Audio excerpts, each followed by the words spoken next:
നമസ്കാരം. പ്രൈം ഡിബേറ്റിലേക്ക് സ്വാഗതം. അംബേദ്കറിനെ അപമാനിച്ചത് അമിത്ഷാ എന്ന് കോൺഗ്രസ്, അംബേദ്കറിനെ പതിവായി അധിക്ഷേപിക്കുന്നത് കോൺഗ്രസ് എന്ന് BJP, രാഹുൽ ഗാന്ധി BJP എംപിമാരെ തള്ളിയിട്ട് പരുക്കേൽപ്പിച്ചെന്ന് ഭരണപക്ഷം, രാഹുലിനെതിരെ വധശ്രമത്തിന് പരാതി, തള്ളിയത് BJP എംപിമാരെന്ന് രാഹുലും ഖർഗെയും, പാർലമെന്റിന്റെ ശീതകാല സമ്മേളനത്തിൽ നാടകീയ രംഗങ്ങൾ മാത്രം, ഭരണഘടനാ ചർച്ചയിൽ കോൺഗ്രസിനെ പ്രതിരോധത്തിലാക്കാൻ അടിയന്തരാവസ്ഥ കൂടാതെ നെഹ്റുവിനെയും പരാമർശിച്ച BJPക്ക് അംബേദ്കറിലൂടെ മറുപടി നൽകാൻ കോൺഗ്രസിന് കഴിയുന്നുണ്ടോ? അതോ ഭരണഘടനാ ചർച്ചയിൽ എന്ന പോലെ പ്രതിരോധത്തിലോ കോൺഗ്രസ്? മാപ്പ് പറഞ്ഞില്ലെങ്കിലും അമിത്ഷാ വിശദീകരണം നൽകേണ്ടി വന്നത് വിജയമായി ഇന്ത്യ സഖ്യം. ഭിന്നിപ്പിനിടയിലും ഇന്ത്യ സഖ്യത്തെ യോജിപ്പിക്കാൻ അമിത്ഷായുടെ അംബേദ്കർ പരാമർശത്തിന് കഴിഞ്ഞു. പ്രൈം ഡിബേറ്റ് ചർച്ച ചെയ്യും.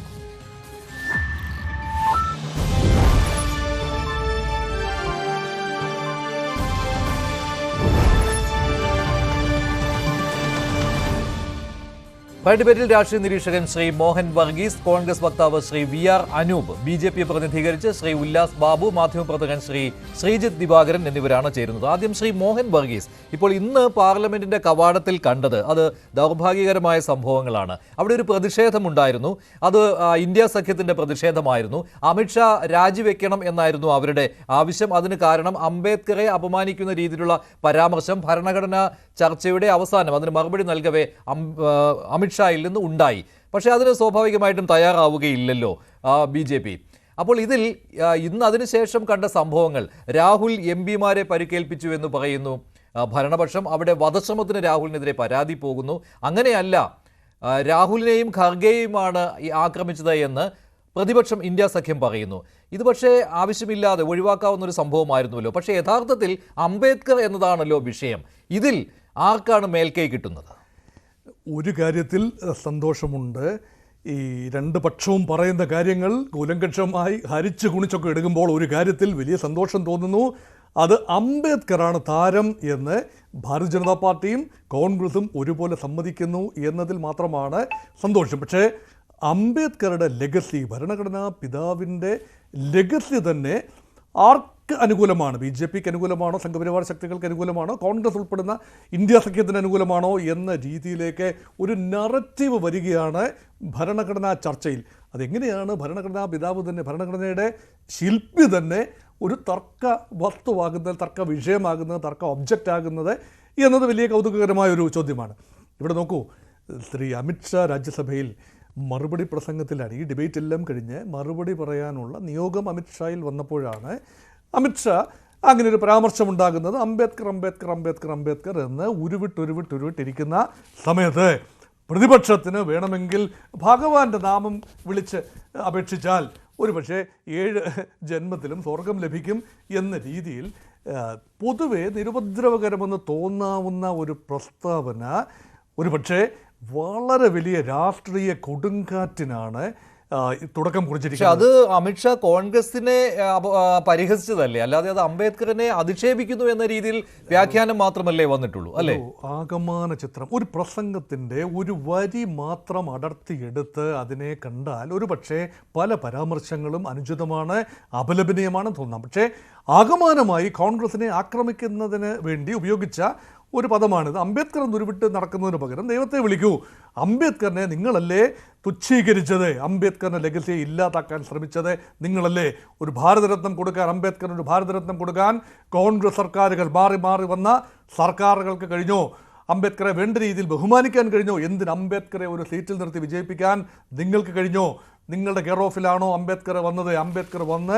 അംബേദ്കർ ഇവിടെ മന്ത്രിയായി വന്നത് യഥാർത്ഥത്തിൽ നിങ്ങളുടെ കെയർ ഓഫിലാണ് എന്ന് പറയുന്നതിനേക്കാൾ നല്ലത് ഒരുപക്ഷെ അംബേദ്കർ വന്നത് അംബേദ്കറിൻ്റെ ഓൺ ഇസ് ഓൺ, അദ്ദേഹത്തിന് ക്ഷണം നെഹ്റുവിൽ നിന്ന് ലഭിച്ചപ്പോൾ ഭരണഘടനയുടെ ശില്പി തന്നെയാണല്ലോ അദ്ദേഹം മാറി നിന്നാൽ അത് തെറ്റായ കീഴ്വഴക്കമാകും എന്ന കാരണത്താൽ വരികയും വേണ്ട രീതിയിൽ പരിഗണന ലഭിക്കാതെ ദുഃഖിതനായി അംബേദ്കർ, ഇതേ അംബേദ്കർ തന്നെയാണ് നെഹ്റുവിന്റെ ക്യാബിനറ്റിൽ നിന്ന് രാജിവെച്ചതും അതുപോലെ തന്നെ അംബേദ്കറിനെ തോൽപ്പിച്ചതും കോൺഗ്രസ് ആണ്. ഇതൊക്കെ ചരിത്രത്തിലുള്ളതാണ്. പക്ഷേ അംബേദ്കറിനെ ഇപ്പോൾ എല്ലാവർക്കും വേണം, സംശയമില്ലാത്ത കാര്യമാണല്ലോ. കാരണം ആ ലക്ഷ്യം എന്ന് പറയുന്നത് ദളിത് വോട്ടുകളാണ്. അതിനു വേണ്ടിയുള്ള കടിപിടിയാണ് ഇപ്പോൾ നടക്കുന്നത് പാർലമെന്റിൽ. എക്സാക്ട്ലി മഞ്ജുഷ്, ഇവിടെ ദളിത് വോട്ടുകൾ 16.6% ഇന്ത്യയുടെ ജനസംഖ്യ ദളിത് വിഭാഗ ഷെഡ്യൂൾ കാസ്റ്റ് വിഭാഗങ്ങളാണ്. അതിൽ തന്നെ 50% 4 പ്രധാനപ്പെട്ട സംസ്ഥാനങ്ങളിലാണ്. ഉത്തർപ്രദേശ്, ബീഹാർ, പശ്ചിമ ബംഗാൾ ആൻഡ് തമിഴ്നാട്. ഈ 4 സംസ്ഥാനങ്ങളിലാണ്. ഈ സംസ്ഥാനങ്ങളാണ് ഇന്ത്യയുടെ ഭരണചക്രം ഒരു പരിധിവരെ തിരിക്കുന്നത്. അപ്പോൾ ദളിത് വോട്ടുകൾ നിർണായകം തന്നെയാണ്. അതോടൊപ്പം തന്നെയാണ് ട്രൈബൽ ലെഗസി. ഒരു 8% ട്രൈബൽ വോട്ടാണ്. അപ്പോൾ 16.6%, 8% ചേർന്ന 25% വോട്ടാണ് ദളിത് ആൻഡ് ട്രൈബൽ ആദിവാസി വോട്ടുകൾ. അത് ഓരോ 4-1 വോട്ടർ ഈ ദളിത് വിഭാഗക്കാരാണല്ലേ, ആദിവാസി വിഭാഗമാണ്. ഇവരെ ദേശീയ മുഖ്യധാരയിൽ കൊണ്ടുവരുന്നതിനോടൊപ്പം തന്നെ ഹൈന്ദവ ദേശീയതയുടെ പങ്കാളികളായി മാറ്റാൻ എടുത്ത തീരുമാനമാണ് യഥാർത്ഥത്തിൽ ഭാരതത്തിന് രാഷ്ട്രീയ ചിത്രത്തിൽ നരേന്ദ്രമോദിക്ക് തുടർ ഭരണം ലഭിക്കാനുള്ള പ്രധാന കാരണങ്ങളിലൊന്ന്. അത് OBC നറേറ്റീവ് മാത്രമല്ല. ആദ്യ തെരഞ്ഞെടുപ്പിൽ 2014 തെരഞ്ഞെടുപ്പിൽ OBC നറേറ്റീവ് വലിയ നേട്ടമുണ്ടാക്കി. പക്ഷേ അതിനുശേഷം വലിയ തോതിൽ ഹൈന്ദവ ദേശീയതയുടെ ഭാഗമായി ദളിതുകളെയും ട്രൈബൽസിനെയും ചേർത്ത് പിടിക്കാനുള്ള പക്ഷേ അതിനെ തിരികെ കൊണ്ടുപോകുവാനായിട്ട് കോൺഗ്രസിന്റെയും ഇന്ത്യ സഖ്യത്തിന്റെയും ശ്രമമാണ്. പക്ഷേ അവിടെ ശ്രദ്ധിക്കേണ്ട ഒരു കാര്യം കൂടിയുണ്ട്. ഇന്ത്യ സഖ്യം ഭിന്നിച്ചു നിൽക്കുകയായിരുന്നു ഈ ശീതകാല സമ്മേളനത്തിന്റെ തുടക്കം മുതൽ. പക്ഷേ അമിത്ഷായുടെ ഈ അംബേദ്കർ പരാമർശം വന്നതോടുകൂടി ഇന്ത്യ സഖ്യത്തിനൊരു യോജിപ്പ് കാണുന്നുണ്ടെന്നാണ് അല്ലേ? യോജിപ്പുണ്ട്. കാറ്റലിസ്റ്റ്, ഒരു രാസത്വരകം അത്യന്താപേക്ഷിതമായിരുന്നു. വീണ് കിട്ടിയ ആ ഒരു കാറ്റലിസ്റ്റിനെ കൺസോളിഡേറ്റ് ചെയ്ത് കോൺഗ്രസ് പാർട്ടിയുടെ ഒപ്പം തന്നെ റീജിയണൽ കക്ഷികളെയും പ്രാദേശിക ഇന്ത്യ മുന്നണി കക്ഷികളെയും കൺസോളിഡേറ്റ് ചെയ്യാനായി ഈ ഒരു അവസരം ഒന്നാന്തരമായി ഉപയോഗിക്കുന്ന ഒരു കാഴ്ചയാണ്. പക്ഷേ അങ്ങനെ വരുമ്പോഴും ശ്രീ VR അനൂപ് ഇന്ന് പാർലമെന്റിന് മുന്നിൽ കണ്ടതുപോലെയുള്ള ഇത്തരത്തിലുള്ള നാടകം കളിച്ചുകൊണ്ട് ഇതിനെ മറ്റൊരു തലത്തിലേക്ക് കൊണ്ടുപോവുകയാണെങ്കിൽ അത് ദോഷമല്ലേ സംഭവിക്കുകയുള്ളൂ ഇന്ത്യ സഖ്യത്തിന്, കോൺഗ്രസിന് പ്രത്യേകിച്ചും. ഇവിടെ ഈ അംബേദ്കർ എന്നുള്ള നറേറ്റീവ് അത് നന്നായി ഉപയോഗപ്പെടുത്തുവാനാണല്ലോ കോൺഗ്രസിന്റെ ശ്രമം.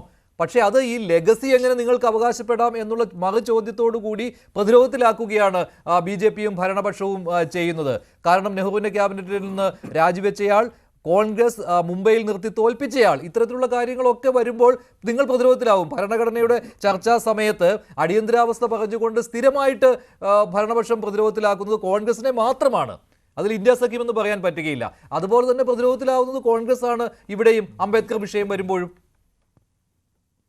അംബേദ്കർ ഒരു കോൺഗ്രസ്സുകാരനായിരുന്നു എന്നൊന്നും ഒരിടത്തും കോൺഗ്രസ് അവകാശപ്പെട്ടിട്ടില്ല. അംബേദ്കർക്ക് കൃത്യമായി അദ്ദേഹത്തിന് കോൺഗ്രസിനോടുള്ള വിയോജിപ്പുകൾ ഉണ്ടായിരുന്നു. പക്ഷെ ആ വിയോജിപ്പുകളെ ബഹുമാനത്തോടുകൂടി കോൺഗ്രസ് കണ്ടിരുന്നതുകൊണ്ടാണ് അദ്ദേഹം കോൺസ്റ്റിറ്റ്യൂവന്റ് അസംബ്ലിയിൽ ഡ്രാഫ്റ്റിംഗ് കമ്മിറ്റിയുടെ ചെയർമാനായി വരുന്നു. പിന്നീട് നെഹ്റുവിന്റെ മന്ത്രിസഭയിൽ നിയമമന്ത്രിയാകുന്നു. അംബേദ്കർ നെഹ്റുവിന്റെ മന്ത്രിസഭയിൽ നിന്ന് രാജിവെച്ചു എന്ന് സംഘപരിവാർ പറയുമ്പോൾ അത് രാജിവെക്കുന്നതിന്റെ കാരണം എന്താ? അന്ന് BJP ഉൾപ്പെടുന്ന വലതുപക്ഷ ഹിന്ദുത്വ ശക്തികൾ അംബേദ്കറുടെ ഹിന്ദു കോഡ് ബില്ല് നടപ്പിലാക്കുന്നതിനെതിരെ വളരെ രാജ്യവ്യാപകമായ പ്രതിഷേധങ്ങൾ ഉണ്ടായപ്പോൾ കോൺഗ്രസ് അതിനെ സപ്പോർട്ട് ചെയ്യുന്നില്ല എന്ന് പറഞ്ഞാണ്. അതിനുശേഷവും അംബേദ്കറുടെ മരണശേഷവും ആ ബില്ല് സാക്ഷാത്കരിക്കുന്നത് കോൺഗ്രസ്സാ. ഇവിടെ അടിസ്ഥാനപരമായ പ്രശ്നം അതൊന്നുമല്ലല്ലോ. അംബേദ്കർ എല്ലാ കാലത്തും കോൺഗ്രസിന്റെ കൂടെ നടന്ന ഒരാളാണെന്നൊന്നും ചരിത്രബോധമുള്ള ആരും അവകാശപ്പെട്ടില്ല. പക്ഷെ അംബേദ്കറിന് കൊടുക്കേണ്ട ഒരു ബഹുമാന്യതയും.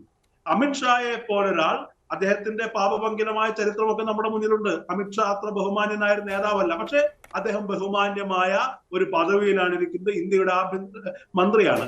അപ്പൊ അദ്ദേഹത്തെ സംബന്ധിച്ച് അമിത്ഷാ പറഞ്ഞത് എന്താ പാർലമെന്റിനകത്ത്? അമിത്ഷാ അംബേദ്കറെ കുറിച്ച് പരാമർശിക്കുമ്പോൾ അദ്ദേഹത്തിന്റെ ആ ലാംഗ്വേജ് മാത്രമല്ല, ബോഡി ലാംഗ്വേജ്, ആ പുച്ഛം, ആ ധാർഷ്ട്യം. അംബേദ്കറെ കുറിച്ച് പറയുന്ന സമയം ദൈവത്തെ കുറിച്ച് പറഞ്ഞിരുന്നെങ്കിൽ മോക്ഷം കിട്ടുമെന്ന് അമിത്ഷാ പറയുമ്പോൾ അമിത്ഷാ മനസ്സിലാക്കേണ്ടത്, സംഘപരിവാർ മനസ്സിലാക്കേണ്ടത്, അംബേദ്കറെ ദൈവമായും ദൈവത്തിന് മുകളിലും കാണുന്ന ഒരു വലിയ ജനവിഭാഗം ഈ രാജ്യത്തുണ്ട് എന്നാണ്. പക്ഷെ അത് കോൺഗ്രസിനെ പരിഹസിക്കുകയായിരുന്നുവല്ലോ ശ്രീ VR അനൂപ് അമിത്ഷാ ചെയ്തത്. ആ പരിഹാസം എന്താണ്? അംബേദ്കർ ദൈവ തുല്യനല്ല എന്ന് പറയുമ്പോൾ ഞാൻ ആ വാക്ക് അടിവരയിട്ട് പറയുകയാണ്. അംബേദ്കർ ദൈവമായി ആരാധിക്കുന്ന ഒരു ജനവിഭാഗം ഈ രാജ്യത്തുണ്ട്. അംബേദ്കറെ ബോധിധർമ്മൻ അംബേദ്കർ എന്ന് പറഞ്ഞ് ബുദ്ധവിഹാരങ്ങൾ ഉണ്ടാക്കി, അംബേദ്കർക്ക് അത്തരം ആരാധനാലയങ്ങൾ ഉണ്ടാക്കി. അംബേദ്കർ ദൈവതുല്യമായി ഈ രാജ്യത്ത് ആരാധിക്കപ്പെടാൻ കാരണം പതിറ്റാണ്ടുകളായി, നൂറ്റാണ്ടുകളായി, ആയിരക്കണക്കിന് വർഷങ്ങളായി പുഴുക്കളെ പോലെ അടിച്ചമർത്തപ്പെട്ട ഒരു ജനവിഭാഗത്തിന് മനുഷ്യൻ എന്നുള്ള അന്തസ്സും ആത്മവിശ്വാസവും നൽകിയ ഒരാളെ ആരാധനായി ആരെങ്കിലും കാണുന്നുവെങ്കിൽ അവരെ എങ്ങനെയാണ് കുറ്റം പറയാൻ കഴിയുക? അതിൽ അമിത്ഷാ അതിന് മുൻപ് പറഞ്ഞ കാര്യങ്ങളും അതിനുശേഷം പറഞ്ഞ കാര്യങ്ങളും വെച്ച് നോക്കുകയാണെങ്കിൽ അമിത്ഷാ പറഞ്ഞുകൊണ്ടിരുന്ന കാര്യം എന്ന് പറയുന്നത് ഭരണഘടനാ ശില്പിയായ BR അംബേദ്കറോട് കോൺഗ്രസ് ഏത് രീതിയിലാണ് എന്താണ് അവഗണന കാട്ടിയത്, ഇതേക്കുറിച്ചാണ് അദ്ദേഹം പറഞ്ഞുകൊണ്ടിരുന്നത്. അതിലാണ് നിയമമന്ത്രിയായിരുന്ന അംബേദ്കറിന് രാജിവെക്കേണ്ടി വന്നതും മുംബൈയിൽ അദ്ദേഹത്തെ തോൽപ്പിച്ചതും അതും കോൺഗ്രസ് ആണ്. പിന്നെ അധികാരത്തിലുള്ള സമയത്തൊന്നും ഭാരതരത്ന നൽകുവാനായിട്ട് തീരുമാനമെടുക്കുവാൻ കോൺഗ്രസ് സർക്കാരുകൾക്ക് കഴിഞ്ഞില്ല. ഒടുവിൽ 1990-ൽ BJPക്ക് കൂടി പങ്കാളിത്തമുണ്ടായിരുന്ന സർക്കാർ അധികാരത്തിൽ വന്ന സമയത്താണ്, ജനതാദൾ സർക്കാരിൻ്റെ ആ കാലഘട്ടത്തിലാണ് അംബേദ്കറിന് ഭാരതരത്ന നൽകുവാനായിട്ടുള്ള തീരുമാനമെടുത്തത്. ഇതൊക്കെ പറഞ്ഞു വരുന്ന കൂട്ടത്തിലാണ് നിങ്ങൾ എപ്പോഴും ഈ അംബേദ്കർ അംബേദ്കർ അംബേദ്കർ എന്ന് പറഞ്ഞുകൊണ്ടിരിക്കുന്നു. അതൊരു ഫാഷനായി മാറ്റുകയാണ്. ആ സമയത്ത് ദൈവനാമം ആയിരുന്നു ജപിച്ചിരുന്നതെങ്കിൽ സ്വർഗം കിട്ടുമായിരുന്നുവല്ലോ എന്നുള്ള കാര്യം പറഞ്ഞത്. അവിടെ കോൺഗ്രസിനോടുള്ള പരിഹാസവും അംബേദ്കറിനെ കോൺഗ്രസ് ഏത് രീതിയിലാണ് അവഗണിച്ചത് ഇക്കാര്യവുമല്ലേ പറഞ്ഞു വന്നത്. അതിലെവിടെയാണ് അംബേദ്കറിനെ അവഹേളിക്കുന്നത് എന്ന് സ്പെസിഫിക് ആയിട്ട് പറയാൻ കഴിയുന്നത്? അല്ല, അതിലേക്ക് തന്നെയാണ് വരുന്നത്. അദ്ദേഹം പറയുന്നുണ്ടല്ലോ, അംബേദ്കർക്ക് പകരം ദൈവത്തിന്റെ നാമം ജപിച്ചിരുന്നെങ്കിൽ സ്വർഗം. ഇഹലോകത്തെ പരലോകത്തെ മോക്ഷം മാത്രമല്ല, ഇഹലോകത്തെ സ്വർഗപ്രാപ്തിക്ക് അംബേദ്കറുടെ നാമം ജപിക്കുന്ന ആളുകളുടെ രാജ്യത്താണ്. അംബേദ്കർ ബുദ്ധധർമ്മം സ്വീകരിക്കുന്നു, അംബേദ്കറെ ബോധിധർമ്മനായി കരുതുന്നു. അങ്ങനെ അംബേദ്കർ ആരാധിക്കപ്പെടുക കൂടി ചെയ്യുന്ന ഒരു ജനസമൂഹത്തിനിടയിൽ നിന്നുകൊണ്ടാണ് നമ്മൾ ചർച്ച ചെയ്യുന്നത്. പിന്നെ അംബേദ്കർ, ഞാൻ നേരത്തെ തന്നെ സൂചിപ്പിച്ചു, അംബേദ്കർ ഈ രാജ്യത്ത് നിയമമന്ത്രിസ്ഥാനത്ത് നിന്ന് രാജിവെക്കേണ്ട സാഹചര്യം എന്തായിരുന്നു? അന്ന് ഹിന്ദു കോഡ് ബില്ല് നടപ്പിലാക്കണമെന്ന് അംബേദ്കർ മുന്നോട്ട് വെച്ച രാഷ്ട്രീയമായ ഒരു ആഗ്രഹം. അതിന് അന്നത്തെ രാഷ്ട്രീയ സാഹചര്യത്തിൽ കോൺഗ്രസിനത് നടപ്പിലാക്കപ്പെടാൻ പോയതിന്റെ കാരണം എന്താ? അന്ന് ഈ സംഘപരിവാർ ഉൾപ്പെടുന്ന ഹിന്ദു വലതുപക്ഷം ഈ രാജ്യത്ത് നടത്തിയ ഒരു സ്ഫോടനാത്മകമായ സാഹചര്യമാണ്. പക്ഷെ അവിടെയും ഇക്കാര്യത്തെ കുറിച്ച് BJP കേന്ദ്രങ്ങൾ കൃത്യമായിട്ട് കാര്യങ്ങൾ ഈ ഒരു ആരോപണത്തെ കുറിച്ച് പറയുന്നത്, അന്ന് രാജാജിയും ഉണ്ടായിരുന്നുവല്ലോ മന്ത്രിസഭയിൽ നിന്ന് രാജിവെക്കുമ്പോൾ. പക്ഷെ അന്ന് ജവഹർലാൽ നെഹ്റു പറഞ്ഞത് ഈ രണ്ടുപേരുടെയും രാജിയെക്കുറിച്ചുള്ള പരാമർശം അദ്ദേഹം നടത്തിയത്, രാജാജി രാജിവെച്ചത് അത് സർക്കാരിന് വലിയൊരു തിരിച്ചടിയാണ്, അത് ബുദ്ധിമുട്ടുണ്ടാക്കുന്ന കാര്യമാണ്. പക്ഷേ അംബേദ്കറിൻ്റെ കാര്യം അങ്ങനെ അല്ല എന്നാണ് ആ രീതിയിലുള്ള പരാമർശം നെഹ്റു നടത്തിയത്. ഇപ്പോൾ എന്താണെന്ന് വെച്ചാൽ പാർലമെന്റിൽ നടക്കുന്ന ചർച്ചകളിലൊക്കെ അടിയന്തരാവസ്ഥ മാത്രമല്ല നിങ്ങളെ പ്രതിരോധത്തിലാക്കുന്നതിന് വേണ്ടി BJP ഉപയോഗിക്കുന്നത്, അതിൽ ജവഹർലാൽ നെഹ്റുവിൻ്റെ ചെയ്തികൾ പോലും കടന്നു വരികയാണ്. അവിടെയാണ് ഈ അംബേദ്കർ വിഷയത്തിൽ നിങ്ങൾ അമിത്ഷായെയും BJPയെയും കേന്ദ്ര സർക്കാരിനെയും പ്രതിരോധത്തിലാക്കുമ്പോൾ ഇതേ കാര്യങ്ങൾ അംബേദ്കറിനെതിരെ നിങ്ങൾ നടത്തിയ കാര്യങ്ങൾ പറഞ്ഞുകൊണ്ട് എതിർ പ്രതിരോധം വരുന്നത്. ശ്രീ VR അനൂപ്, ശ്രീ ഒരു മിനിറ്റ്, കോൺഗ്രസിനെ സംബന്ധിച്ച് ഇത്തരം കാര്യങ്ങളിലൊന്നും ഒളിച്ചു വെക്കേണ്ട ഒരു കാര്യവുമില്ല. ഇതൊരു ചരിത്ര യാഥാർത്ഥ്യങ്ങളാണ്. കോൺഗ്രസ് എല്ലാ കാലത്തും അംബേദ്കറും കോൺഗ്രസും ഒരേ വഴിയിൽ സഞ്ചരിച്ച ആളുകളല്ല. ജാതിയെ സംബന്ധിച്ച് വ്യത്യസ്ത നിലപാടുകൾ സ്വീകരിച്ചിട്ടുണ്ട്. പക്ഷെ ആ വിയോജിപ്പുകൾക്കിടയിലും അംബേദ്കറിനോടുള്ള ബഹുമാനം, അംബേദ്കറിന് ഇടം കൊടുക്കുന്നതിൽ കോൺഗ്രസ് ചരിത്രപരമായ പങ്ക് നിർവഹിച്ചിട്ടില്ലേ?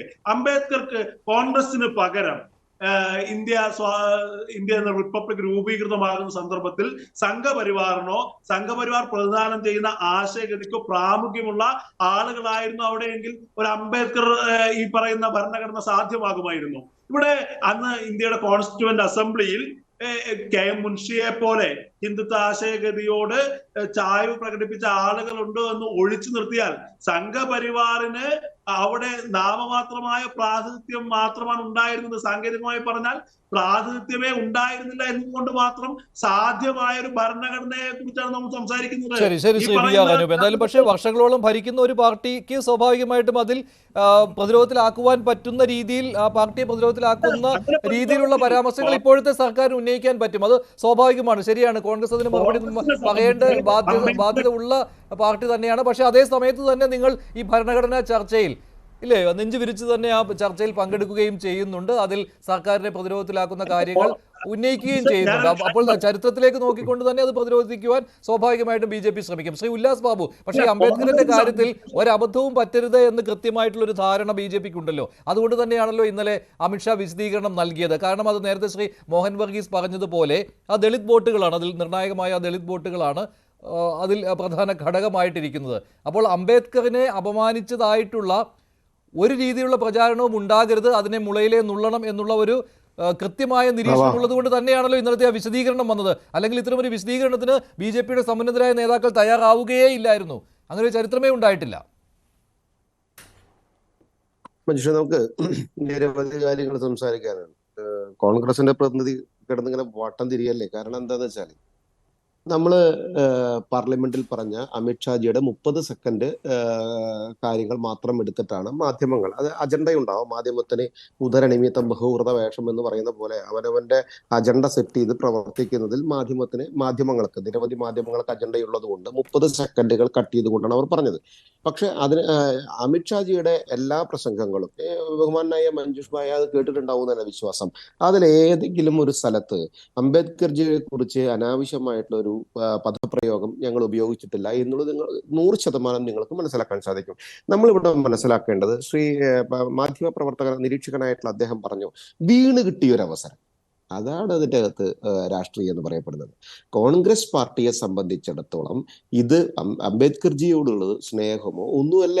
അവർക്ക് ഭരണപക്ഷത്തിനെതിരെ എന്തെങ്കിലും ഗിമ്മിക്ക് കാണിച്ച് പാർലമെന്റ് സ്തംഭിച്ച് അതിനകത്ത് പ്രയാസങ്ങൾ ഉണ്ടാക്കി യഥാവിധി മുന്നോട്ട് പോകുന്ന പ്രവർത്തനത്തെ തടസ്സപ്പെടുത്തണം. അവിടെ ആരോഗ്യകരമായ ചർച്ച നടക്കുന്നത് തടസ്സപ്പെടുത്തണം. ഈ രാഹുൽ എന്ന് പറയപ്പെടുന്ന വ്യക്തിയുടെ അജണ്ട തന്നെ അതല്ലേ? അതിന്റെ പുറകിലല്ലേ US ബന്ധം നമ്മൾ ആരോപിക്കുന്നതും അതിനകത്ത് സാമ്പത്തിക സ്രോതസ് ആരോപിക്കുന്നതൊക്കെ? അംബേദ്കറെ കുറിച്ചുള്ളവരുടെ സ്നേഹത്തെ കുറിച്ച് പറയുമ്പോൾ മഞ്ജുഷ് നേരത്തെ ചോദിച്ച ചോദ്യങ്ങളിൽ നിന്ന് ഒന്നൊന്നായിട്ട് നമുക്ക് വരണം. അത് 52 തുടങ്ങി, 54 തുടങ്ങി, ബോംബെയിൽ തോൽപ്പിച്ചത് തുടങ്ങി, അവിടെ നെഹ്റു നേരിട്ട് പ്രചരണം നടത്തി അംബേദ്കറെ തോൽപ്പിച്ചതിന്റെ അടിസ്ഥാനത്തിൽ PC റോയ് എഴുതിയ കത്തിന് നെഹ്റു കൊടുത്ത മറുപടി വോട്ടെന്ന് 2012 NCERTയുടെ പുസ്തകത്തിൽ അംബേദ്കറിനെ അടിക്കുന്ന നെഹ്റുവിന്റെ പടമിട്ടവരല്ലേ അന്ന് കപിൽ സിബലല്ലേ പാർലമെന്റിൽ മറുപടി പറഞ്ഞത്?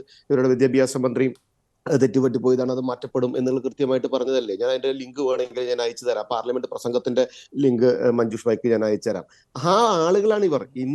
ഞാൻ ചോദിച്ചോട്ടെ, ഈ നമ്മുടെ ഹിന്ദു അവരത് അഡ്മിറ്റ് ചെയ്യുന്നുമുണ്ട്. അല്ല, ഈ അംബേദ്കറിന്റെ കാര്യത്തിൽ അതൊരു രാഷ്ട്രീയമായിട്ടുള്ള അഭിപ്രായ വ്യത്യാസം ഉണ്ടായിരുന്നു എന്ന കാര്യത്തിൽ അത് കോൺഗ്രസ് അത് അംഗീകരിക്കുകയും ചെയ്യുന്നുണ്ട്. 50കളിലെ കാര്യങ്ങൾ അവർ പറയുന്നുമുണ്ട്. അതേസമയത്ത് തന്നെ കോൺഗ്രസ് മന്ത്രിസഭയിലേക്ക് അംബേദ്കറിനെ ക്ഷണിച്ചതും ജവഹർലാൽ നെഹ്റു തന്നെയായിരുന്നു. പക്ഷേ അഭിപ്രായ വ്യത്യാസങ്ങൾ തുറന്നു പറയുകയും ചെയ്യുന്നുണ്ട്. അത് അഡ്മിറ്റ് ചെയ്തുകൊണ്ട് തന്നെയാണ് BJPക്ക് അംബേദ്കറിനെ കുറിച്ച് പറയാൻ എന്താണ് കാര്യം എന്ന് മറുചോദ്യം ഉന്നയിക്കുന്നത്.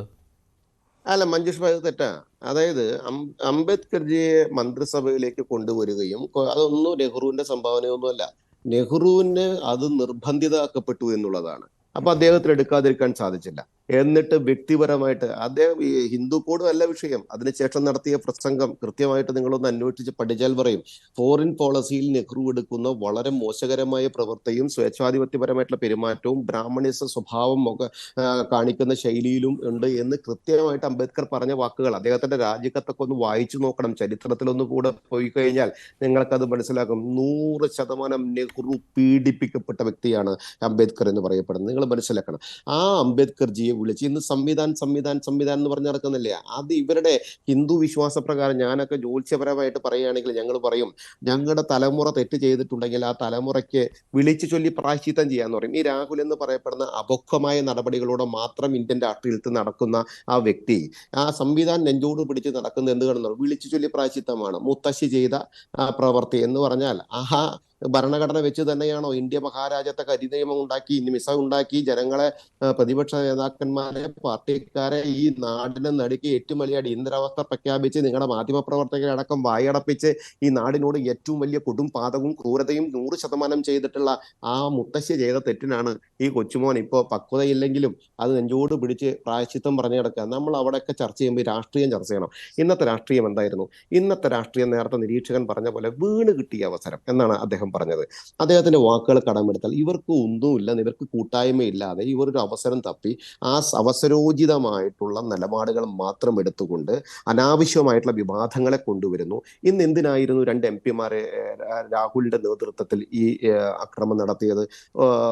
നാഗാലാൻഡിൽ നിന്ന് വന്നിട്ടുള്ള രാജ്യസഭയുടെ അംഗം, ഒരു വനിതാ അംഗത്തെ എന്തിന്റെ അടിസ്ഥാനത്തിലായിരുന്നു രാഹുൽ മോശകരമായിട്ട് പെരുമാറ്റം നടത്തിയത്? പരാതി കൊടുത്തിട്ടുണ്ടല്ലോ രാജ്യസഭാ അധ്യക്ഷനെ. അതുപോലെ തന്നെ ഡൽഹി പോലീസ് എന്തിനാണ് FIR ഇട്ടത്? എന്തടിസ്ഥാനത്തിലാണ്? എന്തായിരുന്നു രാഹുലിന്റെ ഈ നാടകത്തിന്റെ പുറകിലുണ്ടായിരുന്നത്? രണ്ട് വശമുണ്ടല്ലോ ശ്രീ ഉല്ലാസ് ബാബു, അതിൽ രണ്ട് വശവും പറയുന്നുണ്ട്.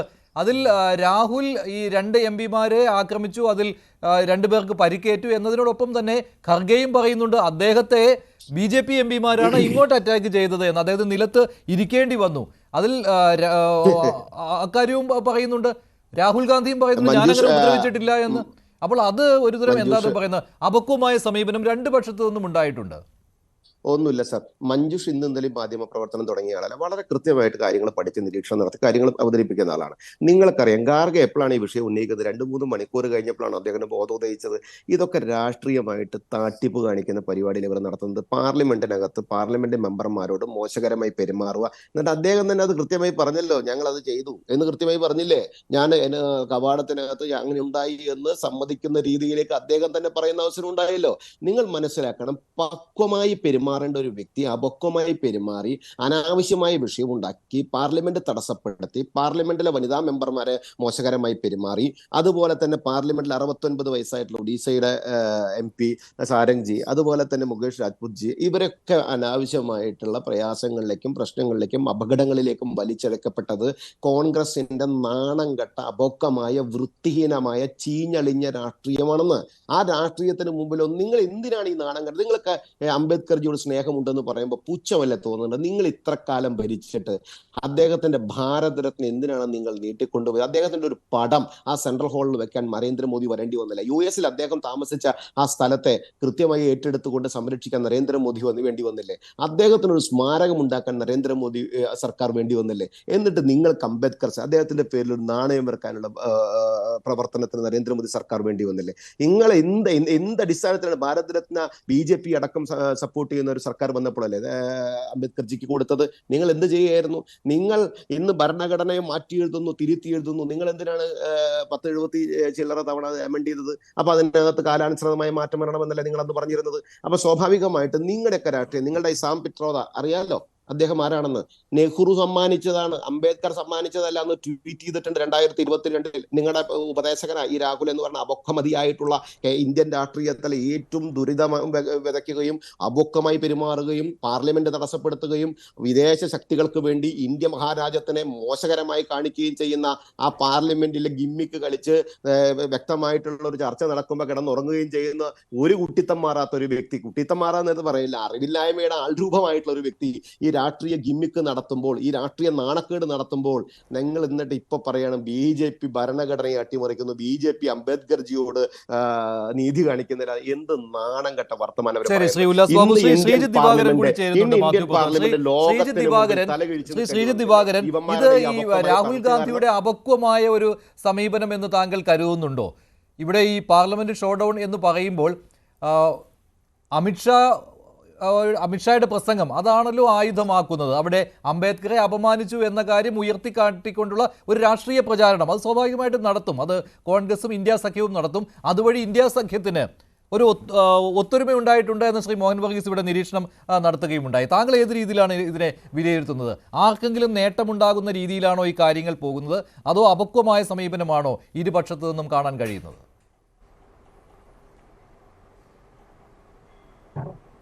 അല്ല, ഇത് നമുക്ക് രാഷ്ട്രീയത്തിൽ അങ്ങനെ അപക്വമായിട്ടുള്ളൊരു സമീപനം എന്നൊരു കാര്യമുണ്ട് എന്ന് എനിക്ക് തോന്നുന്നില്ല. കാരണം ഇവരെല്ലാവരും വളരെ സീസൺഡ് ആയിട്ടുള്ള പൊളിറ്റീഷ്യൻസാണ്. അപക്വമായ സമീപനങ്ങളൊന്നും സംഭവിക്കുന്നില്ല. മറിച്ച് ഇന്ത്യയിലെ അംബേദ്കറുടെ ലെഗസി ആർക്കാണ് കൊണ്ടുപോരാൻ പറ്റുന്നത്, ആർക്കാണത് അവകാശപ്പെടാൻ പറ്റുന്നത് എന്നുള്ള കാര്യത്തിലൊരു എപ്പോഴും ഒരു ഡിസ്കഷൻ നടക്കാറുണ്ട്. ഇപ്പോൾ സ്വാഭാവികമായിട്ടും കോൺഗ്രസ്സിന് ഈ വിഷയത്തിൽ പല പ്രശ്നങ്ങളുണ്ട്. കാരണം കോൺഗ്രസ്സുമായിട്ട് ചരിത്രത്തിൽ പല ഘട്ടങ്ങളിലും അംബേദ്കർ ആശയ പ്രശ്നങ്ങൾ ഉണ്ടായിട്ടുണ്ട്, എല്ലാം ഉണ്ടായിട്ടുണ്ട്.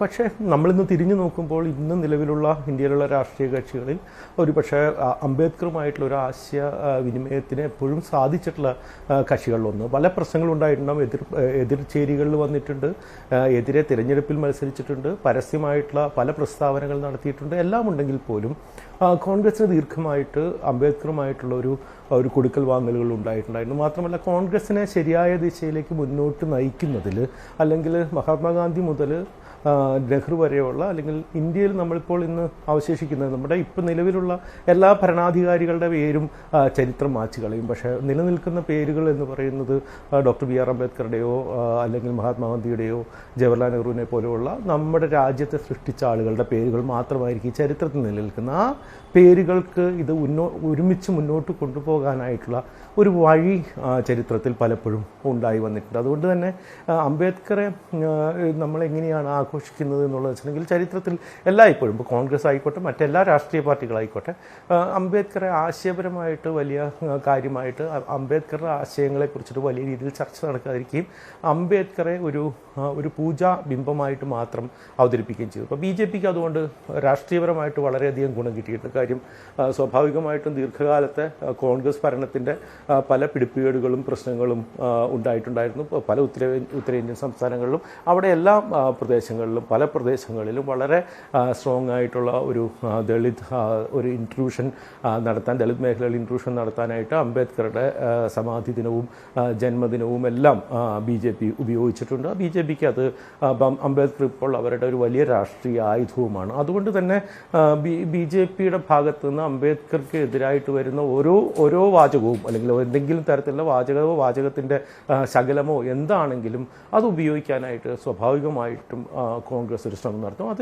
അവരുടെ ഒരു പൊളിറ്റിക്കൽ ഒരു ഇതിൻ്റെ തുടർച്ചയാണ്. ഇപ്പോൾ ശ്രേണീകൃതമായിട്ടുള്ളൊരു അസമത്വം നിലനിൽക്കുന്ന ഒരു രാജ്യമാണ്. മതത്തിൻ്റെ അകത്ത് അത്തരമൊരു രാജ്യത്തിൻ്റെ അകത്ത് നിന്നിട്ടാണ് ഈ ഭരണഘടന ഉണ്ടാക്കാനായിട്ട് അംബേദ്കർ ശ്രമിച്ചത്. അംബേദ്കർ അതുകൊണ്ട് തന്നെ ആത്യന്തികമായും ആശയപരമായും എല്ലാ കാലത്തും ഈ ഹിന്ദുത്വ എന്ന് പറയുന്ന ഐഡിയയ്ക്ക് എതിരായിരുന്നു. അപ്പോൾ എന്ന് വെച്ചിട്ടുണ്ടെങ്കിൽ യഥാർത്ഥത്തിൽ BJPക്ക് അംബേദ്കറുടെ ലെഗസിയുമായിട്ട് യാതൊരു തരത്തിലുള്ള ചേർന്ന് പോകാനായിട്ട് പറ്റാത്തൊരു പാർട്ടിയാണ്. പക്ഷേ BJP വളരെ തന്ത്രപരമായിട്ട് രാഷ്ട്രീയപരമായിട്ട് ഈ അംബേദ്കറെ ദീർഘകാലമായിട്ട് ഉപയോഗിക്കുകയും പല സ്ഥലങ്ങളിലും ഇപ്പോൾ പ്രത്യേകിച്ചും UP-ലും മധ്യപ്രദേശിലും അടക്കമുള്ള സ്ഥലങ്ങളിൽ നമുക്കിപ്പോഴും ഞങ്ങളൊക്കെ ഇഷ്ടംപോലെ സ്ഥലത്ത് യാത്ര ചെയ്യുന്ന സമയത്ത് ഈ പറഞ്ഞ രീതിയിൽ പല കാസ്റ്റ് കോളനികളിൽ പ്രദേശങ്ങളിലെല്ലാം BJPക്ക് കടന്നു കയറാനായിട്ട് കഴിഞ്ഞിട്ടുള്ളത് ഈ അംബേദ്കർ വഴിയുള്ളൊരിതുകൊണ്ട്. അതുകൊണ്ട് തന്നെ അതിലൊരു വളരെ വലിയ വ്യക്തമായ ഒരു രാഷ്ട്രീയമുണ്ട്. അതുകൊണ്ട് തന്നെ ഈ രാഷ്ട്രീയം ദീർഘകാലമായിട്ട് നമ്മൾ ചർച്ച ചെയ്യുകയും ചെയ്യും. പക്ഷെ അത് ഈ അമിത്ഷായുടെ ഈ ഒരു ഒറ്റ പരാമർശത്തോടു കൂടി അതിനെ അതൊരു വീട് കിട്ടിയ അവസരമാക്കി ഉപയോഗപ്പെടുത്തുവാൻ കോൺഗ്രസിനും സഖ്യകക്ഷികൾ എന്ന് പറയുമ്പോൾ ഇന്ത്യ സഖ്യത്തിനും കഴിയുന്നുണ്ടോ താങ്കളുടെ ഒരു വിലയിരുത്തലിൽ? അത് മാത്രമല്ല, ഇന്ത്യ സഖ്യം എന്ന് പറയുന്നത് ഈ ശീതകാല സമ്മേളനത്തിന്റെ തുടക്കം മുതൽ അതൊരു സഖ്യമായിരുന്നില്ല, പല വഴിക്കായിരുന്നു. അത് അദാനി വിഷയം കോൺഗ്രസ് ഉന്നയിച്ചത് മുതൽ ആ ഒരു അഭിപ്രായ വ്യത്യാസം അവിടെ നിലനിന്നതാണ്. പലപ്പോഴും സഖ്യകക്ഷിയിൽപ്പെട്ട ഒരു പാർട്ടി അല്ലെങ്കിൽ മറ്റൊരു പാർട്ടി ഈ പ്രതിഷേധത്തിൽ ചേരാതെ മാറി നിൽക്കുകയായിരുന്നു. അത് പാർലമെന്റിനുള്ളിലും പ്രതിഫലിച്ചതാണ്. ചില ഇറങ്ങിപ്പോക്കുകളിലൊക്കെ സഹകരിക്കാതിരുന്നിട്ടുമുണ്ട്. അത് ഓരോ വിഷയങ്ങളെ അടിസ്ഥാനമാക്കി ഓരോരുത്തരുടെ നിലപാട് വ്യത്യസ്തമായിരിക്കും. പിന്നെ കോൺഗ്രസിന് ഇന്ത്യ സഖ്യത്തിന്റെ നേതൃത്വത്തിൽ ഇരിക്കുവാൻ യോഗ്യതയില്ല എന്ന രീതിയിലുള്ള പരാമർശം പോലും വന്നതാണ്. അപ്പോൾ ഈ ഒരു ഘട്ടത്തിൽ അമിത്ഷായുടെ ഈ പരാമർശം അതൊരു വീണ് കിട്ടിയ അവസരമായി മാറുന്നുണ്ടോ? അവിടെ ഒരു യോജിപ്പ് പ്രകടമായിട്ട് വരുന്നുണ്ടോ സഖ്യത്തിൽ? എനിക്ക് തോന്നുന്നത് അത് എന്തായാലും ഇന്ത്യ സഖ്യത്തിന് ഗുണകരമായിട്ട് തോന്നുന്നു. ഇന്ത്യ സഖ്യം നമുക്കറിയാവുന്ന പോലെ ഒരു കൃത്യമായിട്ടുള്ളൊരു കൃത്യമായിട്ടൊരു കെട്ടുറപ്പുള്ള ഒരു ഘടനാപരമായിട്ട് കെട്ടുറപ്പുള്ള ഒരു സംവിധാനമൊന്നുമല്ല. അത് കാരണം തന്നെ അതിന് പല പ്രശ്നങ്ങളും സംഭവങ്ങളും ഉണ്ട്. അതിൽ വലിയ വളരെ മുതിർന്ന നേതാക്കൾ പലയിടത്തും ഉണ്ട്. ഇപ്പോൾ മമതാ ബാനർജി പോലൊരു നേതാവ് മുതൽ പല നേതാക്കന്മാരും അതിലുണ്ട്. അപ്പോൾ അവർക്കെല്ലാം അവരുടേതായിട്ടുള്ള അഭിപ്രായങ്ങളും കാര്യങ്ങളും ഉണ്ട്. ശരത് പവാർ ഉണ്ട് ഇപ്പറേ. അപ്പോൾ അത്തരത്തിലുള്ള ആളുകളൊക്കെ ഉണ്ട്. അതുകൊണ്ട് തന്നെ എന്തായാലും അതൊരു കെട്ടുറപ്പോടുകൂടി ദീർഘകാലത്തേക്ക് മുന്നോട്ട് പോകാൻ സാധ്യതയുണ്ടോ എന്ന് ചോദിച്ചിട്ടുണ്ടെങ്കിൽ ചിലപ്പോൾ സംശയമായിരിക്കും. പക്ഷേ അവർക്ക് കൃത്യമായിട്ട് ഇത് ഉപയോഗിക്കാനുള്ള സാധ്യതയുണ്ട്. കഴിഞ്ഞ മറ്റേ ലോക്സഭാ തെരഞ്ഞെടുപ്പിൽ ഉത്തർപ്രദേശിലുണ്ടായിരുന്ന ഒരു വലിയ ചർച്ചകളിലൊന്ന് ഈ സംവിധാനവുമായിട്ട് ബന്ധപ്പെട്ട കാര്യമാണ്. ഇപ്പോൾ നമുക്ക് ഉത്തർപ്രദേശിൽ നിന്ന് പല സുഹൃത്തുക്കളും അവിടെ നിന്ന് റിപ്പോർട്ട് ചെയ്യാൻ പോയിട്ടുണ്ടെന്ന് വെച്ചിട്ടുണ്ടെങ്കിൽ ബാക്ക് ടു ബേസിക്സിലേക്കാണ് ഈ 2024 ഇലക്ഷൻസ് പോയത് എന്നുള്ളതാണ്. കാരണം വീണ്ടും ഉത്തർപ്രദേശിൽ ഈ ജാതിയും ഭരണഘടനയും സംവരണവും ചർച്ചയിലേക്ക് വന്നു. BJP വീണ്ടും ഒരിക്കൽ കൂടി വലിയ ഭൂരിപക്ഷത്തിൽ അധികാരത്തിൽ വന്നിട്ടുണ്ടെങ്കിൽ ഈ സംവരണം ഇത്തരത്തിൽ തന്നെ നിലനിൽക്കുമോ എന്നുള്ളൊരു കാര്യത്തിൽ വലിയ സംശയമുണ്ടായിരുന്നു. അല്ലെങ്കിൽ അതിപ്പോൾ ആര് തുടങ്ങി വെച്ചു ആര് ചർച്ച എന്നുള്ളതല്ല, ആ ചർച്ച അവിടെ നിലനിൽക്കുന്നുണ്ടായിരുന്നു. അതിപ്പോൾ BJP അങ്ങനെ ചെയ്യുമോ ഇല്ലയോ എന്നുള്ളതല്ല ഞാൻ പറയുന്നത്, മറിച്ച് അങ്ങനെ ഒരു ചർച്ച അവിടെ നിലനിൽക്കുന്നുണ്ടായിരുന്നു. അത് SP-ക്കും കോൺഗ്രസിനും എല്ലാം വളരെ കാര്യമായിട്ട് പ്രയോജനപ്പെടുകയും ചെയ്തു. പിന്നീട് ഈ 2024 ഇലക്ഷൻസിന് ശേഷം ഇപ്പം നമുക്കറിയാം അതിന് അതിനുശേഷമുള്ള ഇപ്പോൾ നടന്ന ഉപതെരഞ്ഞെടുപ്പിൽ വീണ്ടും അവിടെ BJP അവിടെ വിജയിച്ചിട്ടുണ്ട്. കുറച്ചുകൂടി അവരുടെ പഴയ സ്ഥലത്തിലേക്ക് തിരിച്ചു വന്നിട്ടുണ്ട്. കാരണം എന്ന് വെച്ചിട്ടുണ്ടെങ്കിൽ വീണ്ടും അവിടെ മുസ്ലിം ഹിന്ദു കലാപങ്ങൾ പൊട്ടിപ്പുറപ്പെട്ടിട്ടുണ്ട്. അപ്പോൾ അത് കാരണം തന്നെ SPയെ സംബന്ധിച്ചിടത്തോളം വീണ്ടും ഒരു പക്ഷേ കുറച്ചുകൂടി സ്ട്രോങ് ആയിട്ട് ഇന്ത്യ സഖ്യത്തിലുള്ള SPക്ക് വളരെ സ്ട്രോങ് ആയിട്ട് ബാക്ക് ടു ബേസിക്സിലേക്ക് പോകാനായിട്ടുള്ള ഒരു കാര്യത്തിന് ഇത് ഉപയോഗപ്പെടുത്തും. മാത്രമല്ല അത് ബീഹാറിലും BJPയെ സംബന്ധിച്ചോളം കുറച്ച് പ്രശ്നത്തിലേക്ക് പോകും. കാരണം നിതീഷ് കുമാർ അടക്കമുള്ള ആളുകൾക്ക് അവിടെ വലിയൊരു ദളിത് പോപ്പുലേഷൻ ഉള്ളതാണ്. അവിടുത്തെ ഇലക്ഷൻസാണ് അടുത്ത വർഷം വരുന്നത്. വലിയ ചർച്ചയിലേക്ക് അവിടുത്തെ ദളിത് സമൂഹത്തിനെ ഒരു പുറത്തോട്ട് പിന്നോക്കടിക്കാനായിട്ടോ അവരെ ഏതെങ്കിലും തരത്തിലേക്ക് മാറ്റി നിർത്തുന്ന തരത്തിലേക്കോ ഏതെങ്കിലും പ്രശ്നത്തിലേക്ക് നയിക്കുന്ന തരത്തിലേക്കോ ഉള്ളൊരു ഡിസ്കഷൻ സ്റ്റാർട്ട് ചെയ്യാനായിട്ട് നിതീഷ് കുമാർ. പക്ഷേ ഇത് എത്ര നാൾ ഇത് മുന്നോട്ട് കൊണ്ടുപോകുവാൻ കഴിയുമെന്നുള്ള ചോദ്യവുമുണ്ടല്ലോ. ഇപ്പോൾ ഇന്നലെ സജീവമായിരുന്നു ഈ വിഷയം. ഇന്ന് രാവിലെ ഈ അംബേദ്കർ വിഷയം ഉന്നയിച്ചുകൊണ്ട് പ്രതിഷേധം വന്ന സമയത്താണ് അതിന് മറ്റൊരു തലത്തിലേക്കുള്ള മാറ്റം സംഭവിച്ചത്. അവിടെയാണല്ലോ രാഹുൽ ഗാന്ധിക്കെതിരായിട്ടുള്ള പരാതി വന്നിരിക്കുന്നത്. ഇപ്പോൾ പോലീസിൽ പരാതി എത്തിയിരിക്കുകയാണ്. FIR മിക്കവാറും രജിസ്റ്റർ ചെയ്യുവാനുള്ള സാധ്യതയുമുണ്ട്.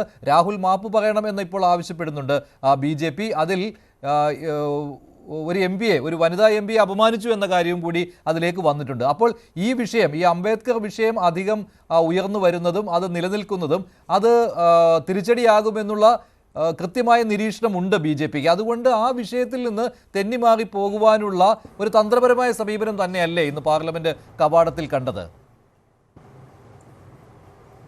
ഉറപ്പായിട്ടും കാരണം വെച്ചാൽ ഇത് നമുക്ക് കൃത്യമായിട്ട് അറിയാം. കാരണം വെച്ചിട്ടുണ്ടെങ്കിൽ ഈ ഡിസ്കഷൻ മുന്നോട്ട് പോകുന്നത് BJPക്ക് സത്യം പറഞ്ഞിട്ടുണ്ടെങ്കിൽ വലിയ ഗുണമാണ്. കാരണം അംബേദ്കർ രാഷ്ട്രീയം അല്ലെങ്കിൽ ദളിത് രാഷ്ട്രീയത്തിലേക്ക് ശരിക്കും ഈ കഴിഞ്ഞ കുറച്ച് കാലങ്ങളിലിടയിൽ ഏറ്റവും അധികം ഒരു മുന്നേറ്റം ഉണ്ടാക്കാൻ സാധിച്ചിട്ടുള്ളത് BJPക്കാണ്. എന്ന് വെച്ചിട്ടുണ്ടെങ്കിൽ അത് ദളിത് രാഷ്ട്രീയത്തിൽ നിന്നല്ല, പക്ഷേ പല രീതിയിലും സ്വാഭാവികമായിട്ടും പലതരത്തിലുള്ള സാമൂഹ്യമായിട്ടുള്ള പിന്നാക്കാവസ്ഥ നിൽക്കുന്ന മനുഷ്യർക്ക് ഇടയിലേക്ക് പല സ്ഥലത്തിലേക്കും BJPക്ക് ഇൻട്രൂഷൻ ഉണ്ടാക്കാനായിട്ട് പറ്റി. കാരണം അവർ പരമ്പരാഗതമായിട്ട് BJPക്ക് വോട്ട് ചെയ്യുന്ന ആൾക്കാരല്ലായിരുന്നു, മറ്റു പാർട്ടികൾക്ക് വോട്ട് ചെയ്യുന്ന ആൾക്കാരായിരുന്നു. ആ വോട്ട് ചെയ്തുകൊണ്ട് അവർക്ക് പ്രയോജനമില്ലായിരുന്നു. മറ്റു രീതിയിലേക്ക് വോട്ട് ചെയ്താൽ ശ്രമം നടത്തുക എന്നുള്ളൊരു ഒരു ചർച്ച മുന്നോട്ട് കൊണ്ടുപോകാൻ BJPക്ക് സാധിച്ചിട്ടുണ്ട്. അത് കാരണം തന്നെ BJPയെ സംബന്ധിച്ചിടത്തോളം അമിത്ഷാ അംബേദ്കർക്കെതിരെ എന്തെങ്കിലും പറഞ്ഞു എന്നുള്ളൊരു വാർത്ത പ്രചരിക്കുന്നതും അമിത്ഷാ മാപ്പ് പറയണം എന്നുള്ളൊരു പരസ്യമായ ചർച്ച നടക്കുന്നതും വലിയ ക്ഷീണമായിരിക്കും. അക്കാര്യത്തിൽ യാതൊരു സംശയവുമില്ല. അതുകൊണ്ട് തന്നെയാണ് അവർ പൂർണ്ണമായിട്ടും അത് രാഹുൽ ഗാന്ധിയുടെ തലയിലേക്ക് ഈ പ്രശ്നം വയ്ക്കുകയും രാഹുൽ ഗാന്ധി മാപ്പ് പറയണം എന്ന രീതിയിലുള്ള ഒരു പാരലൽ ചർച്ച ആരംഭിക്കുകയും ചെയ്തു. സ്വാഭാവികമായിട്ടും ദേശീയ തലത്തിൽ കൂടുതൽ ട്രാക്ഷൻ കിട്ടാൻ സാധ്യതയുള്ളൊരു ഡിസ്കഷനാണ് അത്.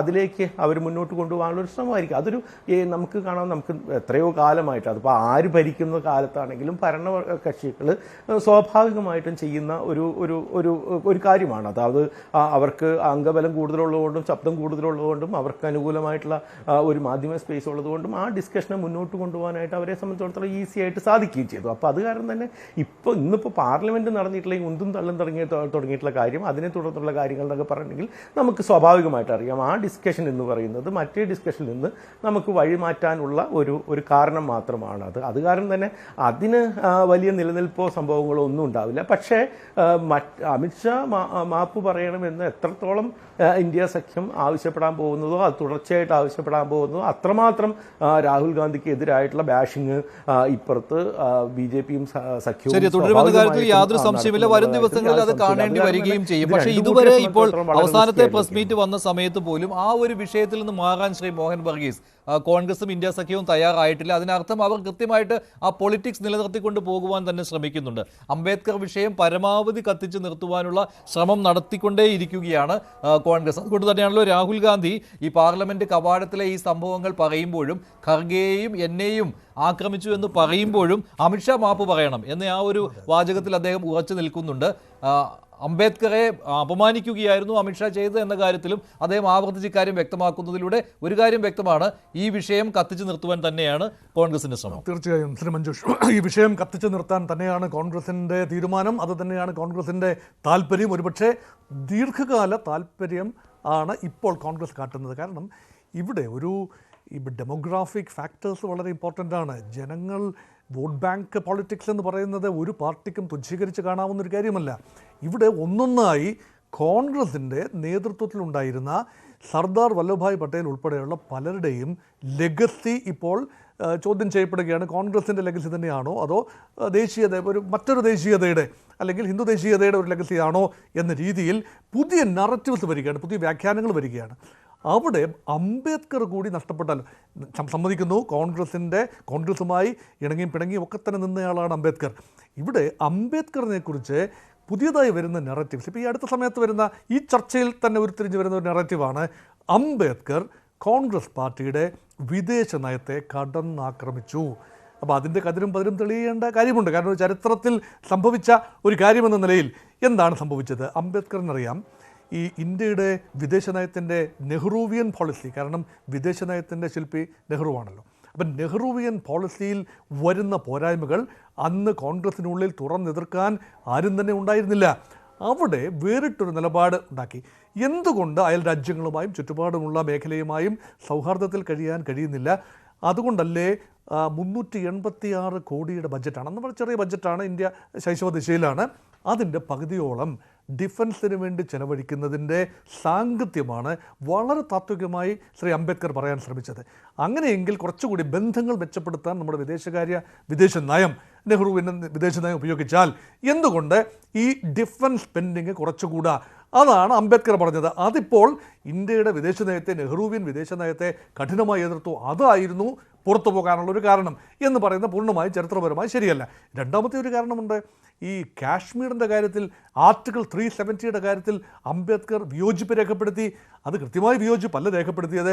യഥാർത്ഥത്തിൽ ഈ ഒരു റെഫറൻഡം നടത്തുന്ന കാര്യം വരുമ്പോൾ കാശ്മീരിൻ്റെ 3 മേഖലയാണല്ലോ, ജമ്മു മേഖല, കാശ്മീർ, അതായത് ശ്രീനഗർ വാലി, അതുപോലെ ലഡാക്ക്. ഇവിടങ്ങളിൽ ചില പ്രദേശത്തെ ആളുകൾ ഇന്ത്യയോടൊപ്പം ജോയിൻ ചെയ്യണമെന്ന് ആഗ്രഹമുള്ള ആളുകൾ ഉൾപ്പെടെ കാശ്മീർ ലഭിക്കാൻ സാധ്യതയുള്ള ഒരു മഹാഭൂരിപക്ഷം, ഒരുപക്ഷെ ഇന്ത്യക്ക് അത്ര അനുകൂലമല്ലാത്ത ഒരു നമ്പേഴ്സ് ഉണ്ടാകാൻ സാധ്യതയുള്ളതുകൊണ്ട് ഇന്ത്യയിൽ നിലനിൽക്കാൻ ആഗ്രഹിക്കുന്ന ആളുകൾക്ക് പോലും അവിടെ ബുദ്ധിമുട്ടുണ്ടാകും അങ്ങനെ ഒരു റെഫറൻഡവുമായി മുന്നോട്ട് വന്നാൽ എന്ന ഒരു നില വെച്ചുകൊണ്ടാണ് കാശ്മീരിനെ കുറിച്ച് അംബേദ്കർ അഭിപ്രായം. ബിജെപിയുടെ നറേറ്റീവ് ഇപ്പോൾ വേറെയാണ്. 370 ആർട്ടിക്കിൾ 370 പൂർണ്ണമായി നിരാകരിച്ചു. 370 വരാനുള്ള സാഹചര്യങ്ങൾ പോലും അംബേദ്കർ വിമർശിച്ചു എന്ന രീതിയിലാണ് വരുന്നത്. അതുകൊണ്ട് ആ ഒരു സത്യങ്ങളുമുണ്ട്, അർത്ഥസത്യങ്ങളുണ്ട്. അതേസമയം അംബേദ്കറിനെ ഒതുക്കി എന്ന് പറയുന്നത് പൂർണ്ണമായി ശരിയാണ്. കാരണം അംബേദ്കർ മഹാമേരു പോലെ നിറഞ്ഞു നിൽക്കുകയാണ്. ഭരണഘടനയുടെ യഥാർത്ഥ ശില്പി അംബേദ്കർ തന്നെയാണ്. നെഹ്റുവിൻ്റെ ആശയങ്ങൾ ഇതിനകത്ത് അന്തർലീനമാണ്. മഹാത്മാഗാന്ധിയുടെ ആശയങ്ങൾ വന്നു. ഹൈന്ദവ ദേശീയതയുടെ ചെറിയ സ്ഫുലിംഗങ്ങൾ ഉള്ള ആളുകളുണ്ടായിരുന്നു. കെ മുൻഷിയെ പോലുള്ള ആളുകളുടെ ആശയങ്ങൾ വന്നു. പക്ഷേ അതിനല്ല പ്രാമുഖ്യം കിട്ടിയത്. ഒരു നവോത്ഥാനം ഉണ്ടാകണം, ഇന്ത്യക്ക് അടിസ്ഥാന വിഭാഗത്തിൻ്റെ മോചനമുണ്ടാകണം, ഒരു ലിബറേറ്റിംഗ് കോൺസ്റ്റിറ്റ്യൂഷൻ ആകണം എന്ന അംബേദ്കറിൻ്റെ വിശാലമായ പദ്ധതിയാണ് യഥാർത്ഥത്തിൽ നമ്മുടെ പ്രിയാമ്പിളിൽ വന്നതും ഫണ്ടമെൻ്റൽ റൈറ്റ്സിൻ്റെ ഭാഗമായി വന്നതും ഈവൻ ഡയറക്റ്റബിൾ പ്രിൻസിപ്പിൾസിൻ്റെ അടിസ്ഥാനപരമായ കാതലും എല്ലാം തന്നെ അംബേദ്കറിൻ്റെ ഒരു വിശാല ചിന്തയുണ്ടായിരുന്നു. അതുകൊണ്ട് ഡ്രാഫ്റ്റിംഗ് കമ്മിറ്റിയുടെ ചെയർമാൻ മാത്രമായി അംബേദ്കറിനെ ഒതുക്കേണ്ട കാര്യമില്ല.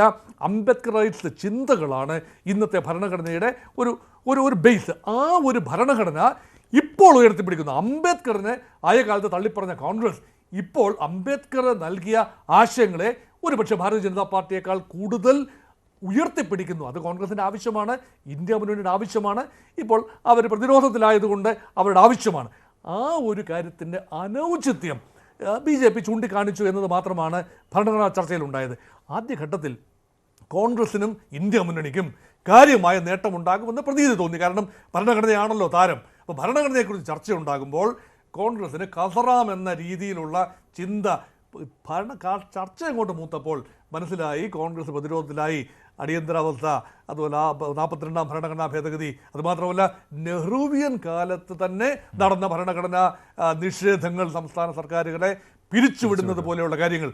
അപ്പം നെഹ്റുവിയൻ ലെഗസി ഇതുവരെയുള്ള ഇതെന്ന് പറഞ്ഞാൽ നെഹ്റുവിയൻ ലെഗസിയെ കടന്നാക്രമിക്കുന്ന ഒരു ഭാരതീയ ജനതാ പാർട്ടിയെയും അതിൻ്റെ നേതൃത്വത്തെയും അമിത്ഷായെയും നരേന്ദ്രമോദിയും എല്ലാം കണ്ടു, നിർമ്മല സീതാരാമനും ഒക്കെ നമ്മൾ കണ്ടു. അവിടെ കോൺഗ്രസ് പാർട്ടിക്കും ഇന്ത്യ മുന്നണിക്കും മുഖം നഷ്ടപ്പെടുന്നൊരു ഘട്ടം വന്നപ്പോഴാണ് നാടകീയമായി സാധാരണഗതിയിൽ വീൺ വാക്കുകളൊന്നും വെളിയിൽ ചാടാത്ത അമിത്ഷായുടെ ഭാഗത്ത് നിന്ന് ഇങ്ങനെ ഒരു പരാമർശമുണ്ടായത്. അതുകൊണ്ടാണ് ഞാൻ സൂചിപ്പിച്ചത് വീട് കിട്ടിയ ഒരു അവസരം എന്ന നിലയിലാണ്. അപ്പോൾ അതിന് ഒരു പുതിയ നറേറ്റീവ് കൊടുക്കാൻ സാധിക്കുന്നു. കാരണം BJP പറയുന്ന ഒരു ദളിത് പ്രേമമൊക്കെ പുതിയതാണ്. അംബേദ്കറിൻ്റെ ചെറുമകൻ പ്രകാശ് അംബേദ്കർ തന്നെ പറയുന്നു, അദ്ദേഹത്തിൻ്റെ ഒരു പ്രസ്താവന വന്നിട്ടുണ്ട്. അദ്ദേഹം പറയുന്നു, അടിസ്ഥാനപരമായി അംബേദ്കറൈറ്റ് ആശയങ്ങൾ പിന്തുടരുന്ന പാർട്ടിയല്ല ഭാരതീയ ജനതാ പാർട്ടി. അദ്ദേഹം ഇപ്പോൾ ചെറിയൊരു പാർട്ടിയുടെ മാത്രം നേതാവാണ്. വഞ്ചിത് ബഹുജൻ അഗാഡി എന്ന മഹാരാഷ്ട്രയിലെ ചെറിയൊരു കക്ഷിയുടെ നേതാവാണ്. പക്ഷേ ദളിത് പൊളിറ്റിക്സ് വളരെ വലിയ തോതിൽ വരുമെന്ന പ്രതീതി ഒരു കാൽ നൂറ്റാണ്ട് മുമ്പ് ജനിച്ചു. അത് ബഹുജൻ സമാജ് പാർട്ടിയിലൂടെയാണ്. മായാവതിയും ഇപ്പോൾ കോൺഗ്രസ് തിരിച്ചു ചോദിക്കുന്ന ഒരു കാര്യമുണ്ട്. BJP ചോദിക്കുന്നത് ജയ് ഭീം വിളിക്കുവാൻ നിങ്ങൾക്ക് കഴിയുമോ എന്നുള്ളതാണ്. അല്ല, ഇനി കോൺഗ്രസിന്റെ മുദ്രാവാക്യം ജയ് ഭീം എന്ന് വരാൻ പോവുകയാണ്. അത് തീർച്ചയായും ജയ് ശ്രീറാം BJP വിളിക്കുമ്പോൾ ജയ് ഭീം എന്ന് വിളിക്കുന്നത് തീരെ മോശപ്പെട്ടൊരു കാര്യം. അതൊരു നമ്പേഴ്സ് വരികയാണ്. അവിടെ നമ്പേഴ്സ് വരികയാണ്. ജയ് ഭീം എന്നൊരു മുദ്രാവാക്യത്തിന് കാര്യമായ മുന്നേറ്റം. ഇതുവരെ അങ്ങനെ ഒരു മുദ്രാവാക്യം കാര്യമായി കോൺഗ്രസ്സുകാർ ഉപയോഗിക്കുന്ന ഒരു മുദ്രാവാക്യമായിരുന്നില്ല. അത് പിന്നെ അംബേദ്കറൈസ്റ്റ് പൊളിറ്റിക്സ് പിന്തുടരുന്ന ബഹുജൻ സമാജ് പാർട്ടി ആയിക്കൊള്ളട്ടെ, അതുപോലെ RP Republican party of India, അംബേദ്കറിൻ്റെ തന്നെ പാർട്ടി ഉപയോഗിക്കുന്ന മുദ്രാവാക്യത്തെ കോൺഗ്രസും ഇന്ത്യ മുന്നണിയിലെ ഘടകകക്ഷികളും ഏറ്റെടുക്കുമ്പോൾ യഥാർത്ഥത്തിൽ അവിടെ BJPക്ക് കയ്യും കെട്ടി നോക്കിയിരിക്കാനാവില്ല. അതുകൊണ്ടാണ് ഇപ്പോൾ BJP സകല അവനാഴിയിലെ അവസാന അസ്ത്രവും. ശരിയാണ്. അതിനകത്ത് അംബേദ്കറെ നേരിട്ട് കോൺഗ്രസ് അവഹേളിച്ച കാര്യം മാത്രമല്ല, സമീപകാലത്ത് ഈ UPA സർക്കാരിന്റെ അവസാന കാലത്ത് 2012 സമയത്ത് NCERT സിലബസിൽ ഇത്തരത്തിലുള്ള ഫോട്ടോകൾ ഇടം പിടിച്ച കാര്യം പോലും ഇപ്പോൾ എടുത്ത് പ്രയോഗിക്കുന്നുണ്ട്. ശ്രീ ഉല്ലാസ് ബാബു അല്പസമയം മുമ്പ് അത് പറയുകയും ചെയ്തിരുന്നു. ശ്രീ VR അനൂപ്, അതിനുള്ള മറുപടി? അതിനുള്ള മറുപടിയല്ല, എനിക്ക് ആനുപാതികമായ സമയം വേണം. ഇവിടെ ഏറ്റവും കുറച്ച് സമയം കിട്ടിയ ഒരാളാണ് ഞാൻ. വളരെ എന്റെ ചർച്ചയുടെ ഇടയിൽ അങ്ങ് ഇടപെടരുതെന്ന് ഞാൻ അഭ്യർത്ഥിക്കുകയാണ്. ഇവിടെ അംബേദ്കറെ കുറിച്ച് കോൺഗ്രസിനെയും കുറിച്ച് പറയുമ്പോൾ വിയോജിപ്പുകളുടെ ഒരു 1000 കാര്യങ്ങൾ നിങ്ങൾക്ക് ചൂണ്ടിക്കാണിക്കാം. പക്ഷെ അംബേദ്കറും കോൺഗ്രസിനെയും സംബന്ധിച്ച് യോജിപ്പിന്റെ 1001 തലങ്ങൾ സാധ്യമാകുന്ന ഒരു കാലത്താണ് നമ്മൾ ഇപ്പോൾ ഉള്ളത്. ഇവിടെ BJPയെ സംബന്ധിച്ച് അംബേദ്കറുമായി ചേർന്ന് നിൽക്കുന്ന ഒരു കാര്യം പോലും BJPക്ക് അവകാശപ്പെടാൻ കഴിയില്ല. അംബേദ്കറുടെ ദർശനത്തിന്റെ, അംബേദ്കറുടെ പ്രയോഗത്തിന്റെ ഒരു നട്ഷലിൽ എടുത്താൽ എന്താണത്? അത് ജാതിക്കെതിരാണ്, അനിഹിലേഷൻ ഓഫ് കാസ്റ്റ്, ജാതി നിർമ്മാർജ്ജനമാണ്. RSS എന്ന് പറഞ്ഞാൽ ജാതിയെ ഊട്ടിയുറപ്പിക്കലാണ്. മഹാരാഷ്ട്രയിലെ നാഗ്പൂരിലെ ജാതി ബ്രാഹ്മണരായ ചിത്പവൻ ബ്രാഹ്മണരുടെ ഒരു ജാതിയിൽ അധിഷ്ഠിതമായ സംഘടനയാണ്. അതിന്റെ സർസംഘചാലകായി കേരളത്തിൽ നിന്ന് ഒരാൾക്ക് വരാൻ കഴിയുമോ? അങ്ങനെ ജാതിയിൽ അധിഷ്ഠിതമായ RSSന്റെ രാഷ്ട്രീയവും അതിന്റെ പ്രത്യയശാസ്ത്രവും അതിന്റെ തീർത്തും എതിർ ദിശയിലുള്ള ഒന്നാണ് അംബേദ്കർ എന്ന് പറയുന്നത്. അതിനെ ആഗിരണം ചെയ്യാൻ, അതിനെ ആലിംഗനം ചെയ്യാൻ എത്ര ശ്രമിച്ചാലും RSSന് അമിത്ഷാക്ക് സാധ്യമല്ല. പിന്നെ ഇന്ത്യയുടെ ചരിത്രത്തിലുടനീളം എതിർത്ത ആളുകളെ സ്വന്തമാക്കാനുള്ള ശ്രമങ്ങൾ നടന്നിട്ടുണ്ട്. ബുദ്ധൻ ആരെയാണോ എതിർത്തത് ആ ബുദ്ധനെ തങ്ങളുടേതാക്കി മാറ്റാനുള്ള ശ്രമങ്ങൾ നടന്നിട്ടുണ്ട്. എന്തിനേറെ പറയുന്നു, ഗാന്ധിയെ കൊന്ന ഒരു രാഷ്ട്രീയ പ്രത്യയശാസ്ത്രം പിന്നീട് RSS BJP രൂപീകരിക്കുമ്പോൾ അതിന്റെ ഭരണഘടനയിൽ ഗാന്ധിയൻ സോഷ്യലിസം എഴുതി ചേർത്തു. അവരെ സംബന്ധിച്ച് അംബേദ്കറെ കുറിച്ചും അങ്ങനെ അവകാശപ്പെടാൻ കഴിയും. പക്ഷെ യാഥാർത്ഥ്യം അതല്ല. പ്രകാശ് അംബേദ്കറെ പോലുള്ള ആളുകൾ പറയുന്നതാണ്. നിങ്ങൾ ഇവിടെ തുടർച്ചയായി പറയുന്നു നെഹ്റുവിനെ അംബേദ്കർ വിമർശിച്ചിട്ടുണ്ട്, നെഹ്റു തിരിച്ചു വിമർശിച്ചിട്ടുണ്ട്. പക്ഷെ കോൺഗ്രസിനെ അംബേദ്കർ വിമർശിച്ചിട്ടുണ്ട്, കോൺഗ്രസ് തിരിച്ചും വിമർശിച്ചിട്ടുണ്ട്. ഈ വിമർശനങ്ങൾക്കൊക്കെ ഉപരിയായി ആ വിമർശനങ്ങൾക്ക് ശേഷവും അവർ ഒരുമിച്ചൊരു വേദി പങ്കിട്ടിട്ടുണ്ട്, ഒരുമിച്ചൊരു മന്ത്രിസഭയുടെ ഭാഗമായിരുന്നിട്ടുണ്ട്, ഒരുമിച്ച് ഒരു രാഷ്ട്രീയ പ്ലാറ്റ്ഫോമിൽ ഈ പറയുന്ന മന്ത്രിസഭയുടെ ഭാഗമായൊക്കെ അണിനിരന്നിട്ടുണ്ട്, തെരഞ്ഞെടുപ്പിൽ സ്ഥാനാർത്ഥികൾ നിർത്തിയിട്ടുണ്ട്. പക്ഷെ അതിനുശേഷവും ജയിച്ചു വന്ന് ഒരുമിച്ച് പ്രവർത്തിക്കുന്നുണ്ട്. അപ്പോൾ ഞാൻ പറഞ്ഞത്, തുടക്കം മുതൽ പറയാൻ ശ്രമിച്ചത്, അങ്ങനെ ഒരുമിച്ച് പ്രവർത്തിക്കാവുന്ന ഒരു പ്രതലം, ഒരു പ്ലാറ്റ്ഫോം ഒരു കാലത്തും RSSുമായി അംബേദ്കർക്ക് ഉണ്ടായിരുന്നില്ല എന്നാണ്. അതിന്റെ അർത്ഥം അംബേദ്കർ കോൺഗ്രസ്സുകാരനായിരുന്നെന്നോ, കോൺഗ്രസ് എല്ലാ കാലത്തും അംബേദ്കർ അനുകൂലിച്ചിരുന്നെന്നോ, അവർ ഒരുമിച്ച് എല്ലാ കാലത്തും നീങ്ങിയിരുന്നല്ല. പക്ഷേ അംബേദ്കർക്ക് ആരുമായാണ് ഒരു സംവാദം സാധ്യമാകുന്നത്, അംബേദ്കർക്ക് ആരുമായിട്ടാണ് ഒരു സംഭാഷണം സാധ്യമായത് എന്ന് ചോദിച്ചാൽ ഇന്ന് ഇന്ത്യയിൽ കോൺഗ്രസുമായി തന്നെയാണ്. ഇപ്പോൾ അംബേദ്കറുമായി, അംബേദ്കർ രാഷ്ട്രീയവുമായി, അംബേദ്കർ ദർശനങ്ങളുമായി കോൺഗ്രസ് അതിന്റെ ചരിത്രത്തിൽ ഏറ്റവും അടുത്ത് നിൽക്കുന്ന സന്ദർഭമാണ്. നെഹ്റുവിന്റെ കാലത്തിനേക്കാൾ അത് വളരെ മുന്നോട്ട് പോയിക്കൊണ്ടിരിക്കുകയാണ്. ജാതി സെൻസസിനെ കുറിച്ച് അഡ്രസ് ചെയ്യണം, ഇന്ത്യയിലെ സോഷ്യൽ റിയാലിറ്റി അഡ്രസ് ചെയ്യണമെന്ന് കോൺഗ്രസിന്റെ പ്രസിഡന്റ് രാഹുൽ ഗാന്ധി നിരന്തരം പറഞ്ഞുകൊണ്ടിരിക്കുകയാണ്. ഞാൻ കാഞ്ചാ ഇളയ്യ നടത്തുന്ന ഒരു ക്ലാസ്സിൽ രാഹുൽ ഗാന്ധിക്കൊപ്പം ഇരിക്കാൻ അവസരം കിട്ടിയ ഒരാളാണ്. അവിടെ അദ്ദേഹം അംബേദ്കറെ കുറിച്ച് നിരന്തരം ഈ പറയുന്ന അപ്ഡേറ്റ് ചെയ്യുകയും അംബേദ്കർ രാഷ്ട്രീയത്തെ മുന്നോട്ട് കൊണ്ടുപോകാനുള്ള വലിയ പരിശ്രമങ്ങൾ നടത്തുകയാണ്. ഈ നമ്മൾ ശരിയാണ്, ലെഗസി അവകാശപ്പെടുവാനായിട്ട് കൂടുതലുള്ള അവകാശം കോൺഗ്രസിനാണ്. പക്ഷെ അതേസമയം താങ്കൾ പറഞ്ഞു വിയോജിപ്പുകളുടെ ഏതാനും സന്ദർഭങ്ങൾ ഉണ്ടെങ്കിലും യോജിപ്പുകളുടെ ആയിരക്കണക്കിന് സന്ദർഭങ്ങളുണ്ട് അംബേദ്കറുമായി കോൺഗ്രസിനെന്ന്. ഏറ്റവും ഒടുവിൽ 2012 കാര്യം ഇവിടെ പറഞ്ഞത് എന്താണെന്ന് വെച്ചാൽ, അവിടെ ഈ സമീപകാലത്തെ സംഭവമാണല്ലോ, അംബേദ്കറിനെ അപമാനിക്കുകയാണ് UPA സർക്കാരിൻ്റെ കാലത്ത് പോലും കോൺഗ്രസ് ചെയ്തത് എന്ന കാര്യം നിർമ്മല സീതാരാമൻ ഇന്ന് എക്സിൽ അവർ പങ്കുവെച്ചിട്ടുമുണ്ട്. അത് അന്നത്തെ ആ ഫോട്ടോ 2012 ഒരു കാർട്ടൂണായിട്ട് വന്നത് NCERT ടെക്സ്റ്റ് ബുക്കിൽ. അവിടെ നെഹ്റു അംബേദ്കറിനെ തല്ലാൻ പോകുന്നു അല്ലെ, ആ ഒരു കാർട്ടൂണാണ് പ്രദർശിപ്പിച്ചിരുന്നത്. അപ്പോൾ സമീപകാലത്തും അംബേദ്കറിനോടുള്ള കോൺഗ്രസിന്റെ നിലപാട് എന്ന് പറയുന്നത് ഇതാണ് എന്ന് ചൂണ്ടിക്കാണിച്ചുകൊണ്ടാണ് തിരിച്ചടിക്കുന്നത് ശ്രീ VR അനൂപ്. അതും ഏതാനും വിയോജിപ്പുകൾക്കുള്ളിൽ യോജിപ്പുകളുടെ ആയിരക്കണക്കിന് സന്ദർഭങ്ങൾ ഉണ്ട് എന്ന് പറഞ്ഞുകൊണ്ട് തള്ളുവാൻ കഴിയുമോ? തീർച്ചയായും. ഞാൻ വളരെ തുടക്കത്തിലെ പറഞ്ഞല്ലോ, അംബേദ്കറെ സംബന്ധിച്ച് അംബേദ്കർ വിമർശനങ്ങളുടെ കാര്യത്തിൽ, അംബേദ്കറിന്റെ നിലപാടുകളുടെ കാര്യത്തിലൊക്കെ വിയോജിപ്പിന്റെയും വിമർശനങ്ങളുടേതായ നിരവധി തലങ്ങളുണ്ട്. പലപ്പോഴും സംഭവിച്ചിട്ടുണ്ട്. പക്ഷെ ഇന്ന് ഞാൻ പറഞ്ഞു വരുന്നത്, ഇന്ന് കോൺഗ്രസിന്റെ പ്രസിഡന്റ് എന്ന് പറയുന്ന മല്ലികാർജുൻ ഖാർഗെ എന്ന് പറയുന്ന മനുഷ്യൻ ഞാനൊരു അംബേദ്കറൈറ്റ് ആണെന്ന് അവകാശപ്പെടുക മാത്രമല്ല, വ്യക്തി ജീവിതത്തിലും വിശ്വാസപരമായ ആത്മീയ ജീവിതത്തിലും പൊതുജീവിതത്തിലും ഒരു അംബേദ്കറൈറ്റായി മുന്നോട്ട് പോകുന്ന ഒരാളെയാണ് ഇന്ത്യൻ നാഷണൽ കോൺഗ്രസിന്റെ പ്രസിഡന്റായി ഇലക്ഷനിലൂടെ തെരഞ്ഞെടുത്തിരിക്കുന്നത്. നേരത്തെ ചോദിച്ചൊരു ചോദ്യം വളരെ പ്രസക്തമല്ലേ. ഞങ്ങളെ സംബന്ധിച്ച് ജയ് ഭീം എന്ന് പറയാൻ ഞങ്ങൾക്ക് കഴിയും. പക്ഷേ ഇവിടെ പലർക്കും അത് സാധ്യമല്ല, പ്രത്യയശാസ്ത്രപരമായി സാധ്യമല്ല. ശരി ശ്രീ VR അനൂപ്, ശ്രീ ഉല്ലാസ് ബാബു അദ്ദേഹത്തിന്റെ ചില കണക്ടിവിറ്റി പ്രശ്നം ഉള്ളത് കൊണ്ടാണ് അദ്ദേഹം ടെലിഫോൺ ലൈനിലുണ്ട്. ശ്രീ ഉല്ലാസ് ബാബു, ജയ് ഭീം എന്ന് പറയുവാൻ BJPക്ക് കഴിയുമോ എന്നുള്ള കാര്യം കോൺഗ്രസ് ആവർത്തിച്ച് ചോദിക്കുകയാണ്.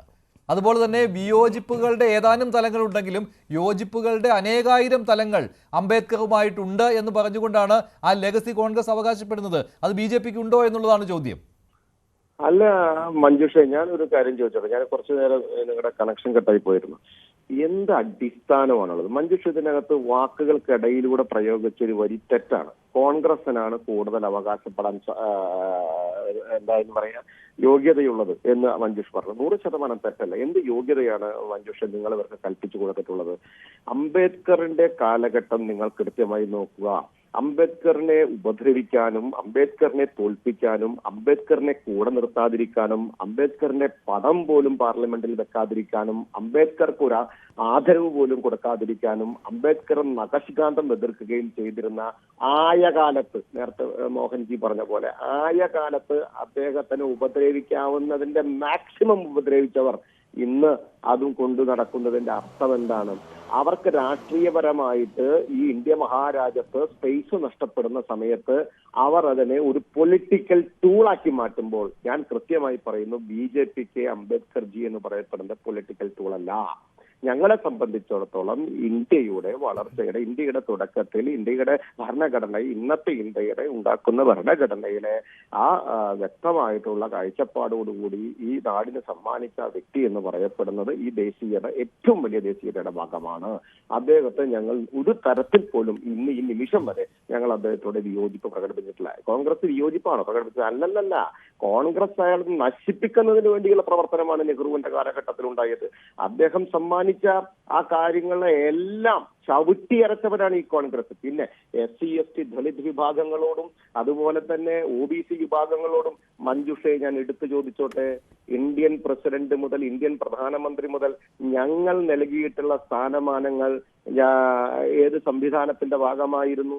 ആർക്കൊക്കെ ഞങ്ങൾ നൽകിയിട്ടുണ്ട് എന്ന് നിങ്ങൾ ചരിത്രമൊന്ന് പരിശോധിച്ച്, നിലവിലടക്കം നിങ്ങൾ പരിശോധിക്ക്. ഞങ്ങൾ SC ST ആക്ടുകൾ സ്ട്രെങ്തൻ ചെയ്ത പോലെ ഇവർ ചെയ്തിരുന്നോ? ഇത്രക്കാലം ഇവർക്ക് കയ്യിൽ കിട്ടിയിട്ട് ഒന്ന് പരിശോധിക്ക്. ഞങ്ങൾ 25 കോടി ജനങ്ങൾക്ക് ഗുണമെത്തുന്ന രീതിയിലേക്ക് നടത്തിയ പ്രവർത്തനങ്ങൾ ഇവർ എത്ര കാലമായി ചെയ്തിരുന്നോ? ഒന്ന് പരിശോധിക്ക്. ഞങ്ങളോട് ദളിത് സ്നേഹവും ഞങ്ങളോട് OBC സ്നേഹവും ഒന്നും പഠിപ്പിക്കാൻ കോൺഗ്രസ് വരണ്ട. നിങ്ങളുടെ നെഹ്റുവിനെ എന്തിന്റെ അടിസ്ഥാനത്തിലായിരുന്നു അംബേദ്കർജി എതിർത്തിരുന്നത് എന്ന് ചരിത്രം നിങ്ങൾക്ക് പരിശോധിച്ചാൽ അതിൽ മനസ്സിലാകും.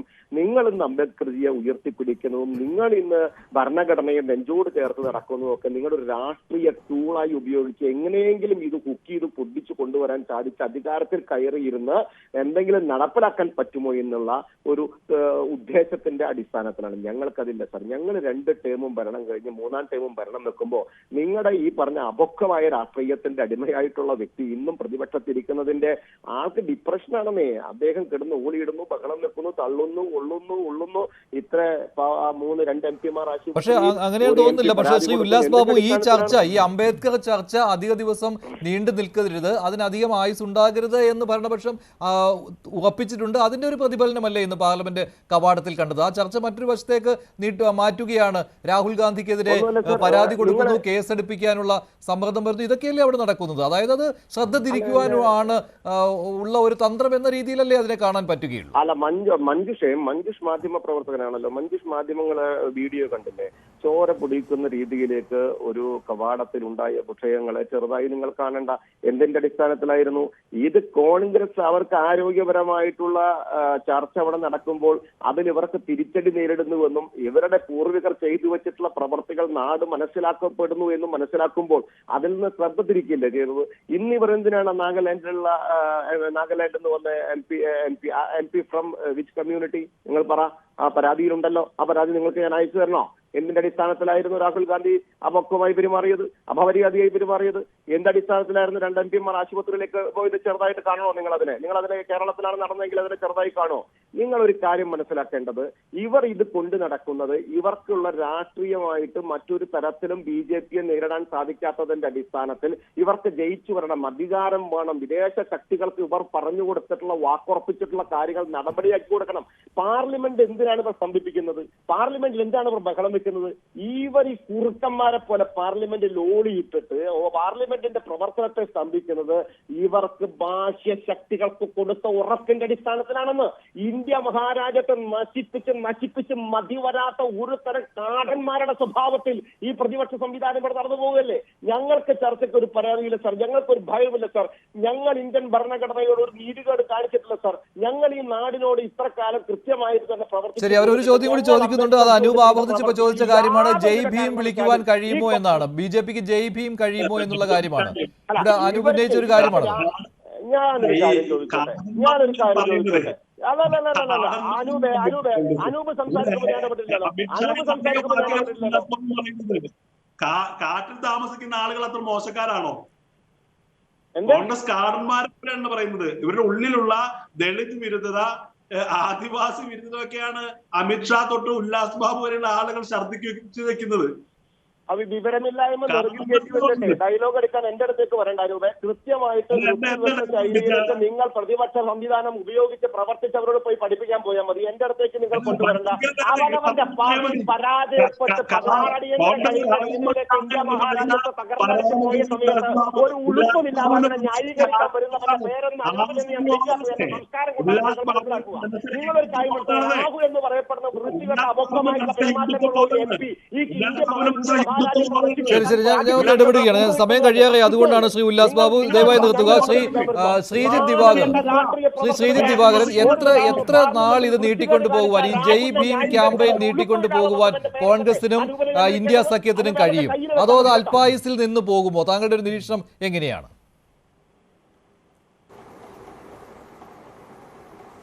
അല്ല, അത് കുറച്ചു കാലം കൂടി ചിലപ്പോൾ ഒരു പക്ഷേ കൊണ്ടുപോകാനായിട്ട് കോൺഗ്രസിനും സഖ്യത്തിനും കഴിഞ്ഞേക്കും. കാരണം ഈ ചർച്ചയിലേക്ക് കൊണ്ടുവന്നിട്ടുണ്ടെങ്കിൽ എന്തായാലും ഈ ആദ്യ സമയത്ത് പാർലമെന്റിൽ നടന്നിട്ടുള്ള ഡിസ്കഷനും അല്ലെങ്കിൽ ഇപ്പോൾ അടിയന്തരാവസ്ഥയോ അതേപോലുള്ള കാര്യങ്ങൾ വെച്ചിട്ട് ഇപ്പോൾ നെഹ്റുവിനെ കടന്നാക്രമിച്ചിട്ട് BJP ചെയ്യുന്ന ഒരു കാര്യങ്ങളെല്ലാം ത്തിനും അപ്പുറത്തേക്ക് എന്തായിരുന്നു അടിസ്ഥാനപരമായിട്ടുള്ള അംബേദ്കർക്ക് ഈ ഹിന്ദുത്വ എന്ന് പറയുന്ന ആശയത്തോടുള്ള ഒരു പ്രശ്നം എന്നുള്ള കാര്യത്തെ മുന്നോട്ട് കൊണ്ടുപോകാനായിട്ട് കോൺഗ്രസിന് സാധിക്കുമെന്നുള്ളതാണ് എനിക്ക് തോന്നുന്നത്. കാരണം അത് രാഷ്ട്രീയമായിട്ട് അവർക്ക് പറയാനായിട്ട് ധാരാളമുള്ള ഒരു വിഷയമാണ്. അതിനിടയ്ക്ക് ഞാനൊന്ന് കൂട്ടിച്ചേർത്തോടെ, ഞാൻ ഡൽഹിയിൽ ജേർണലിസ്റ്റ് ആയിരിക്കുമ്പോഴും റിപ്പോർട്ട് ചെയ്തപ്പോഴേക്കുമാണ് ഈ 2012 NCRTC മറ്റേതുണ്ടായിരുന്നു. നമ്മുടെ മലയാളിയായിട്ടുള്ള കാർട്ടൂണിസ്റ്റ് ശങ്കറിൻ്റെ ഒരു കാർട്ടൂണിനെ ചൊല്ലിയായിരുന്നു അതുള്ളത്. അത് പിന്നീട് പല അംബേദ്കറിസ്റ്റുകൾ അടക്കമുള്ള ആളുകൾ യഥാർത്ഥത്തിൽ ആ കാർട്ടൂൺ അങ്ങനെ ഒരു വിമർശിക്കപ്പെടേണ്ട കാർട്ടൂൺ അല്ല എന്നും അത് അത് വന്നതിൽ യാതൊരു അത്തരമൊരു തെറ്റിനെ ചൂണ്ടിക്കാണിക്കാൻ പറയില്ല എന്നും പറഞ്ഞിരുന്നു. കാരണം അത് ഭരണഘടനാ മറ്റേ കമ്മിറ്റിയുടെ ഒരു വൈകുന്നത്, അത് വളരെ വൈകുന്നു എന്നുള്ളതിനെ പ്രതിഷേധിക്കാനായിട്ട് യഥാർത്ഥത്തിൽ നെഹ്റുവിനെതിരായിട്ടുള്ളൊരു കാർട്ടൂൺ ആയിരുന്നു അത് അക്കാലത്ത് തെറ്റിദ്ധരിക്കപ്പെടുകയും അത് ചർച്ച ചെയ്യപ്പെടുകയും ചെയ്തിരുന്നു. അല്ലാതെ അതൊരു ഇന്ത്യയിലെ ഏറ്റവും വലിയ കാർട്ടൂണിസ്റ്റ് ആയിട്ടുള്ള ഒരാളുടെ ഒരു കാർട്ടൂണാണ് അത്. ശരിക്കും പറഞ്ഞെങ്കിൽ വേറൊരു ചിത്രമോ ഒന്നുമല്ല, അംബേദ്കർക്കെതിരായിട്ടുള്ളൊരു ചിത്രമൊന്നുമല്ല അത്. യഥാർത്ഥത്തിൽ അതൊരു വെച്ചിട്ടുണ്ടെങ്കിൽ ശങ്കറിൻ്റെ ലെഗസിക്ക് നമ്മളൊരു മാധ്യമത്തിൽ ചർച്ച ചെയ്യുമ്പോൾ അങ്ങനെ പറഞ്ഞു പോകാൻ പറ്റാത്തതുകൊണ്ട് ഞാനത് കൂട്ടിച്ചേർത്തുള്ളൂ. വലിയ വലിയ കാർട്ടൂണിസ്റ്റിൻ്റെ വലിയ കാർട്ടൂണുകളിലൊന്നാണ് അത്. അതിനെ ആ രീതിയിലല്ല അന്ന് പക്ഷേ ഭരണപക്ഷം ഭയചകിതരായിപ്പോയിരുന്നു അല്ലേ? അന്ന് ഡിഫെൻസീവിലായിപ്പോയിരുന്നു ഭരണപക്ഷം. അതെ അതെ, തീർച്ചയായിട്ടും സ്വാഭാവികമായിട്ടും. അതെന്താ വെച്ചിട്ടുണ്ടെങ്കിൽ അത് BJPയുടെ ഭാഗത്തുനിന്നും അല്ല വന്നത്. വളരെ സ്ട്രോങ് ആയിട്ടുള്ള ദളിത് പൊളിറ്റിക്സ് പറയുന്ന തിരുമാവളവൻ എന്ന് പറയുന്ന നമ്മുടെ തമിഴ്നാട്ടിൽ നിന്നുള്ള സാക്ഷാൽ തിരുമാവളവനാണ് ആ വിഷയം ഉന്നയിച്ചത്. അതുകൊണ്ട് തന്നെ കോൺഗ്രസ് സ്വാഭാവികമായിട്ടും അന്ന് വളരെ പ്രതിസന്ധിയിലാവുകയും എല്ലാം ചെയ്തിരുന്നു. പിന്നീടാണ് അത് കുറച്ചു കാലത്തിന് ശേഷമാണ് അതിനെക്കുറിച്ചുള്ള ഡിസ്കഷൻസ് വേറെ രീതിയിലൊക്കെ വരികയും ചെയ്തത്. എന്തായാലും അംബേദ്കർ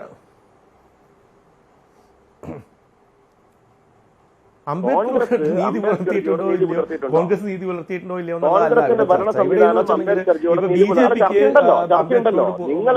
ലെഗസി അവകാശപ്പെടാൻ പറ്റുമോ എന്നുള്ളൊരു വലിയ പ്രശ്നവും വലിയ ചോദ്യം. ദയവായിട്ട് താങ്കൾ സംസാരിക്കാതിരിക്കുന്നത്. ഞാൻ താങ്കൾ സംസാരിക്കുമ്പോൾ ഇടപെട്ടിട്ടില്ല. അതൊരു മര്യാദയുമല്ല. അത് ഒരു ആ രീതിയിൽ ചർച്ചയ്ക്ക് താങ്കൾ സമാന്തരമായിട്ട് സംസാരിച്ചുകൊണ്ടിരുന്നിട്ട് എന്താ കാര്യമില്ല? അത് അല്ല, ആ രീതിയിൽ സംസാരിച്ചിട്ട് കാര്യമില്ല. താങ്കൾ സമാന്തരമായിട്ട് സംസാരിച്ചിട്ട് എന്താ കാര്യം? നമ്മൾ പറയുന്നത് വെച്ചാൽ അവസാനിപ്പിക്കുന്ന കാര്യമുള്ളൂ. ഇതിൽ അംബേദ്കർ ലെഗസി എങ്ങനെയാണ് മറ്റേ ബി.ജെ.പിക്ക് അവകാശപ്പെടാൻ പറ്റുക? ഹിന്ദുത്വ എന്ന് പറയുന്ന ആശയഗതിയുടെ ഏറ്റവും വലിയ വിമർശനമല്ലായിരുന്നു ഡോക്ടർ ബി ആർ അംബേദ്കർ? അദ്ദേഹം മറ്റേ ജാതിക്കും എതിരായിട്ടുള്ളായിരുന്നു. എന്തുകൊണ്ടാണ് ഭരണഘടനയിൽ ധാർമ്മികത വേണം എന്നുള്ള കാര്യം, ഒരു കോൺസ്റ്റിറ്റ്യൂഷണൽ മൊറാലിറ്റി എന്ന് പറയുന്ന ഒരു ആശയം തന്നെ അദ്ദേഹം കൊണ്ടുവരുന്നത് എങ്ങനെയാണ്?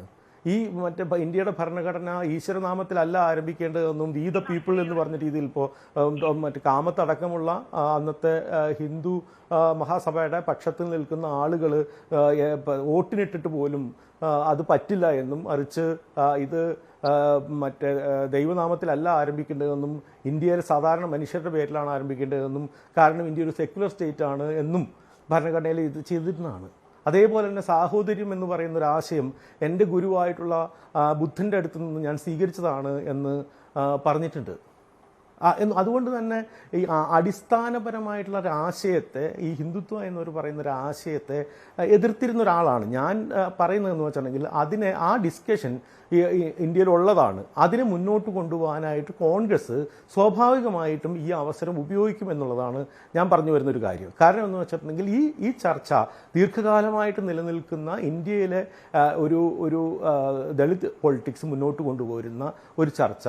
ഡോക്ടർ ബി ആർ അംബേദ്കറും എങ്ങനെയാണ് ഇവിടുത്തെ ഒരു അതായത് യഥാർത്ഥത്തിൽ സവർണ ഹിന്ദു വിഭാഗങ്ങൾക്ക് പാർലമെൻറ്റിൽ ഇത്രമാത്രം അല്ലെങ്കിൽ അവരുടെ അംഗത്വം നിജപ്പെടുത്തണം എന്നുള്ള ഒരു ഡിസ്കഷൻ വരെ ഡോക്ടർ അംബേദ്കർ ഭരണഘടന ചർച്ചയിൽ കൊണ്ടുവന്നതാണ്. ഭരണഘടനയുടെ ഭാഗമായിട്ട് സവർണ ഹിന്ദുക്കളുടെ അവസരം ഇത്ര മാത്രമേ പാടുള്ളൂ. കാരണം എപ്പോഴും അല്ലെങ്കിൽ സ്വാഭാവികമായിട്ടുള്ള, കാരണം ശ്രേണീകൃതമായിട്ടൊരു അസമത്വം സ്വാഭാവികമായിട്ട് നൂറ്റാണ്ടുകളായിട്ട് നിലനിൽക്കുന്ന ഒരു സൊസൈറ്റിയാണ് ഇന്ത്യൻ സമൂഹം എന്നുള്ളത്. അപ്പോൾ അതുകൊണ്ട് തന്നെ ഈ പറയുന്ന ആ ഒരു ഹിന്ദുത്വ എന്ന് പറയുന്ന ഒരു ആശയത്തിന് മീതെ, കാരണം ഏതാണ്ട് ഒരു 25 വർഷത്തോളം RSS രൂപവൽക്കരിച്ചതിന് ശേഷം RSSുമായിട്ട് RSSൻ്റെ ആശയങ്ങളെ കണ്ടു തന്നെയാണ് അംബേദ്കർ മുന്നോട്ട് പോയിട്ടുള്ളത് 25 വർഷത്തിന് 30 വർഷത്തോളം. അപ്പോൾ അതുകൊണ്ട് തന്നെ അതിനെ ആ രീതിയിൽ തന്നെ എതിർക്കുകയും ആശയപരമായിട്ട് വിയോജിക്കുകയും ചെയ്തിട്ടുണ്ട്. കോൺഗ്രസുമായിട്ട് ആണ് അദ്ദേഹം കൂടുതൽ ഏറ്റുമുട്ടിയത് എന്ന് വെച്ചിട്ടുണ്ടെങ്കിൽ സ്വാഭാവികമായി കോൺഗ്രസ് ആയിരുന്നു അക്കാലത്ത് ഒരു പവറിലുള്ള ഒരാൾ, വലിയ പാർട്ടിയും സ്വാഭാവികമായിട്ടും കാര്യങ്ങൾ മുന്നോട്ട് കൊണ്ടുപോവുകയും ചെയ്തിരുന്നത്. അതുകൊണ്ട് തന്നെ ഇപ്പം ഈ നേരത്തെ ഇവിടെ പറയുകയും ചെയ്തു എന്തുകൊണ്ടാണ് ഈ വിദേശ നയത്തിൽ അംബേദ്കർ എതിർത്തിരുന്നത്. കാരണം എന്ന് വെച്ചിട്ടുണ്ടെങ്കിൽ എല്ലാ കാലത്തും അംബേദ്കറേറ്റുകളായിട്ടുള്ള ആളുകളും അംബേദ്കറെ പോലുള്ള ആളുകളും ആവശ്യപ്പെട്ടിരുന്നത് പഠനത്തിനും ഇവിടുത്തെ അടിസ്ഥാന വർഗത്തിൻ്റെ പുരോഗതിക്കും വേണ്ടിയാണ് ഇന്ത്യൻ ബജറ്റിലെ വലിയ തുക നീക്കി വെക്കേണ്ടതെന്നുള്ളതാണ്. അല്ലാതെ ഇത് നമ്മുടെ ഡിഫൻസിന് വേണ്ടിയിട്ടോ കാര്യങ്ങൾക്ക് വേണ്ടിയിട്ടോ ഉള്ളതല്ല എന്നുള്ളത്. അതുകൊണ്ട് തന്നെ വിദേശ നയങ്ങൾ മെച്ചപ്പെടുത്തേണ്ട ആവശ്യം. പക്ഷേ ഇപ്പോൾ ദീർഘകാലം കഴിഞ്ഞ് നോക്കിയാലും നമ്മളുടെ അവസ്ഥ എന്താണ്?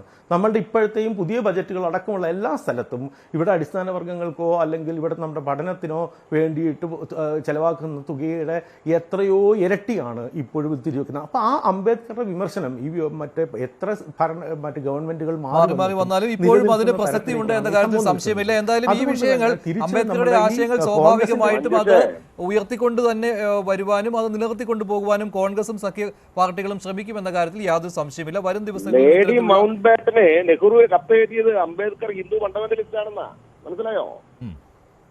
ശരി, നന്ദി. ഞാൻ ചർച്ച അവസാനിപ്പിക്കുകയാണ്, സമയം കഴിഞ്ഞു. അതുകൊണ്ടാണ് നന്ദി. ചർച്ചയിൽ പങ്കെടുത്ത എല്ലാവർക്കും. ഇന്നത്തെ ചോദ്യം ഇതായിരുന്നു: അമിത്ഷാ അംബേദ്കറെ അപമാനിച്ചു എന്ന് 62% പ്രേക്ഷകർ, ഇല്ല എന്ന് 35%. അവസാനിക്കുന്നു. നന്ദി, നമസ്കാരം.